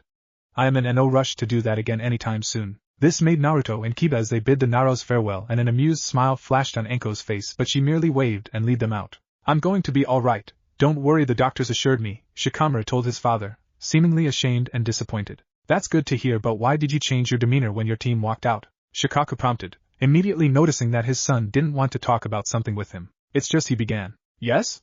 Shikaku encouraged. The genin sighed. When we found out it was Inoenji Yamanaka, I wanted to help do something about him to mark some form of vengeance for Shibari Nara, and I was taken out of the picture before the others even met him face to face. Shikaku eyed him carefully for a few moments, and Shikamaru eventually looked up at him awaiting a response, and was surprised to see Shikaku smile slightly. Don't beat yourself up. Inoenji Yamanaka would take me one-on-one easily, and I'm a clan leader. You're only a genin, Shikamaru. He's an S-rank criminal. No one in our clan would even want you to try and fight him, even with a team backing you up. He walked over to his son's bedside and rested a hand on his shoulder. We're all just glad you're going to be okay. Don't dwell on Inoenji or Shibari. I know you're a part of the clan, but that wasn't your fight. He's in a league way above you, and I'm impressed with Anko that she was able to beat him. Whatever burden you feel, let it go, son, let it go, and tell me how your mother's visit went. I doubt she took this very well. He chuckled slightly worriedly. Hiruzen coughed profusely, having made a mistake with his pipe upon hearing the surprising request. Kakashi gave a slight look of concern, but Sarutobi waved it off. I'm fine, do not worry. I may be old, but I'm very healthy, the Hokage smiled. Your request has caught me off guard, however, are you sure this is a good idea? Your team is very ineffective. Kakashi nodded. I've tried everything, and this might be just what they need. Sarutobi nodded thoughtfully. Very well, I know just what to give you then. But why not? You're my sensei, aren't you supposed to teach me stuff like this? Yes, Naruto, but how can I teach you about a weapon I don't use? Anko rebutted. If you want this so bad, you'll have to find someone to teach you on your free time. Damn, Naruto grunted, but at the same time realized something else. Oh. I know who to ask. I'll see you later, Anko-sensei. Kiba, he promised and sprinted away without another word. Kiba snorted as the figure of Naruto grew more distant. Who do you think he was talking about? Hell should I know, she shrugged. But since we're alone now, we may as well work on your summoning jutsu. First, I want you to fill me in on you and Naruto's conversation the other day though. Kiba openly appeared surprised. What conversation? The two of you decided to have lunch together after Naruto was acting that weird without a conversation of any meaning? I find that impossible to believe. Spill it, kid, Kiba sighed. All right, he said he was distraught because when the Kyuubi talked to him, he had a plan for Naruto to follow that thanks to you he didn't have to use. That monster was so desperate to keep out of Inoenji's grasp that it was willing to work with and help Naruto out. He said that's when the whole point of it hit him. Inoenji wanted to extract the Nine Tails to slaughter the shinobi world, so Naruto felt a bit shook up about the fact he was the key to that. That makes sense, and he seems to have relaxed since then, she noted, however tallying entirely different thoughts in her head. Inoenji would have used Naruto in just as bad of a way the Akatsuki would like to. Kid doesn't even know they exist. They want to take him, use him, and fuck the whole world over. Anko compared. We should tell him, but the Hokage doesn't want to. It's not right. How can we not tell someone a group of S-class criminals want all the Jinchuriki, and he needs to be as prepared and strong as possible? It was stupid, Anko-sensei? Her attention returned to Kiba. I'm ready if you are. Where are we going, Kakashi-sensei? Ino prodded. Before the XNBU captain could answer, another ninja turned the corner in front of them and ran right into Sasuke, causing two of them to consequently fall down with simultaneous grunts of discomfort. Naruto! The extremely angry Ino and Sakura shouted, barely keeping their fury from skinning their poor classmate alive. Sasuke got back on his feet, intentionally kicking dirt into Naruto's face as he did so. Loser, he spat. Can't you do anything right? He asked as Naruto coughed because of the dirt, unable to respond right away. Why don't you teach him a lesson, Sasuke? Ino encouraged with a smug expression. Sakura was also about to join in on the fun, but Kakashi intervened. That is quite enough, we have a mission and you three are wasting my time. Naruto got to his feet as well and straightened up. Sorry, Kakashi-sensei, it is partly my fault, I guess, he admitted. You weren't who I was looking for, but maybe you've seen Genma today? Hey! You can't just run into us and ask for a favor. And why did you apologize to Kakashi? Sasuke's the one you negligibly barreled into, Sakura reminded. For once Billboard Brow has a point, Ino sided. I don't have to apologize to Sasuke because I don't want to, Naruto clarified. Why you, Ino, Sakura? Enough, Kakashi warned, shutting the both of them up instantly, and even Sasuke showed a minor sense of intimidation even though it wasn't directed at him. Naruto, I believe Genma is working with his team in Training Area 22. The blonde flashed a grateful and excited smile. Thanks Kakashi, he stated and ran off again. Hatake began walking again and his team a second behind. To answer your question, we're headed to the Land of Waves. There is someone for us to meet at the gates. A bridge builder. We're on escort duty. Genma's team was training with vigor in a free-for-all between the three. Shino tried to maintain range, knowing it was not only his strength but both his teammates were close-range fighters he could not hope to compete with in taijutsu. Hinata was a problem in that regard for obvious reasons. But Choji's jutsu were also a nightmare in a close-range duel. Genma analyzed closely as his pupils went at it. Human bowler! Choji shouted, going after Shino as he didn't want to willingly get close to Hinata's juken.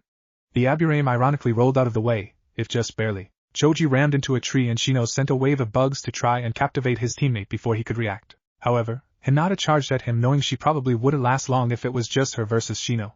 She forced him to break off the attack and send the bugs her way instead. Genma nodded approvingly even though none of them saw it, but then his attention was pulled away from his team as he heard another ninja approaching him. Whoever it is, get lost. He could hear a kid grumble in retaliation and he sensed that the genin watching was continuing to walk towards him. Kid, I don't like repeating myself, Genma warned without turning his eyes away from the free-for-all. Sorry Genma-sensei, but I desperately need your help. A voice replied that he recognized as Naruto Uzumaki. Desperately, huh? Your pranking routine must be growing rusty, the jonin belittled. Naruto snarled. Hey! I don't do that anymore. And I really do need your help. Believe it, the jonin rolled his eyes. What do you want? Well, they say you're the best Senbon user in the village, so I've come seeking your instruction. He wants to learn how to use Senbon? While mildly interesting to Genma, he certainly didn't want a fourth apprentice to deal with. Naruto's anger began to rise as he watched the back of the jonin's head shake to deny his request silently. Come on. I'll do whatever you want. This is important. Anything, Genma thought, and then scolded himself for having the thought that followed. Kid, why does it have to be me? And don't give me any more of that crap about how I'm the best. Even if I am. Well, you know we fought Inoanji Yamanaka, right? He watched the back view of Genma nodding. One of the guys he had control of was using chakra-powered Senbon needles. They were real cool. The lightning ones were undodgeable. So fast and the wind ones hurt like hell. Genma finally turned to face him in surprise, revealing that he actually had a Senbon sticking out of his mouth as per usual. He used wind and lightning style Senbons? He repeated, and Naruto nodded. Genma adjusted his bandana to get the sun out of his eyes and regarded Naruto with newfound interest. So you're assuming I know how to do the same? Which is why you had to learn from the best, he trailed off. Yeah. Wait, does that mean you'll do it? Genma pondered this with careful consideration as the Uzumaki started in anticipation. I'm the only one in the village with that particular skill set. If I turn him down, he'll either never learn it or he'll have to figure it out on his own, likely the first option. On the other hand, I don't want another student. These three consume enough of my time. He sighed as he came to a decision. You said you'd do anything, he reminded, hating himself for what he was about to ask. Yep. Whatever you want. You have a deal if you can get me a date with Anko Mitarashi. The blonde's eyes practically bolted out of his head. What? He yelled so boisterously that the free-for-all halted in confusion. How am I supposed to do that? And more importantly, why would you want that? Do you know how creepy she is sometimes? Accept my terms or just leave and don't come back for my help. Find the impossible it is. Then Naruto surrendered glumly. Genma summoned a scroll and tossed it to him. That will teach you the basics of wielding Senbon. You have to start from the beginning before you can ever graduate to the advanced techniques you want to learn. That scroll teaches nothing you couldn't learn without me. I just don't want to spend a bunch of time with you on the easy stuff. Master everything on the scroll. I won't do you any more favors without you meeting your end of the bargain. What about ammo? I don't have any sin. You have money, buy some. No. Come on, I'll owe you. No. But it's for my training. No. Anko-sensei, I'll tell you what convinced my boyfriend to let me go on a date with Genma. And I'll do it, but good luck with that. I didn't even know you had a boyfriend, Naruto muttered. Anko laughed. What did you think, I swung the other way or something? Naruto's face reddened a little. Well, no, but forget it. As usual, Anko took strange pleasure in his discomfort, and a smile crossed her lips and as they approached the doors to her home. Come on in. You can meet him if you really want. I'm pretty sure he's here right now. Somewhat curious, Naruto decided to accept, though it was partly because his only hope of receiving Senbon training from Genma laid in this man's hands. As he stepped through the doorway, his face went blue and he very quickly wanted to unsee everything he was seeing. A man with not one, not two, but three naked women draped over him on the couch started at the sound of the door shutting, and the girls screamed as he began to panic at the sight of an immensely pissed off Anko. Before Naruto could truly register the movements, Anko had already swung the door open and threw him out into the street. He got up as fast as he could and sprinted to the door in what little clothes he still had on, but she slammed it in his face and turned to face the women. Bitches! Out the back door right now! If he tries to get in on that side, you can tell him that I'm going to kill him for breaking and entering. The panicked bunch of cheats raced to gather their clothes before rushing out as Anko's threatening eyes danced to each one venomously. Eventually, they all retreated out the door and Anko looked at her lone present Genin and studied the mortified look on his face. Well, at least he's not Jiraiya, even if he's primarily just too stunned to have enjoyed the view. You aren't going to need counseling or anything, right? 'Cause I don't really want to pay for it, she joked. Hey, aren't you mad? Why should I be? You brought me a replacement right before I caught him. Naruto's eyes widened in realization of what she just said. Still, she continued, I can't believe that asshole did that in my house. She turned to the couch, which still had a few garments of clothing on it, left behind. And now I need a new couch, she grumbled. The look of surprise on Genma's face when both Naruto and Anko approached the training grounds the next day was positively priceless. His mouth actually widened and the senbon accidentally dropped from the gap. The smirking Naruto just laughed at him and Anko stared, waiting for him to speak. She actually said yes? He stated deadpanned. Why didn't you just ask me? I don't really know you, he shrugged. I didn't really think Naruto had a chance of making this happen though, so I figured it was a good way to get rid of him. Anko's eyes narrowed. So you don't even want me, in other words? Genma blinked. What? No, I mean yes. Ugh, he gave up, sounding incredibly stupid. Gee, thanks for the reassurance, Anko sarcastically replied. Sorry Naruto, but this is ridiculous. She turned to leave. Maybe you'll find this reassuring. Izunaki's at 7?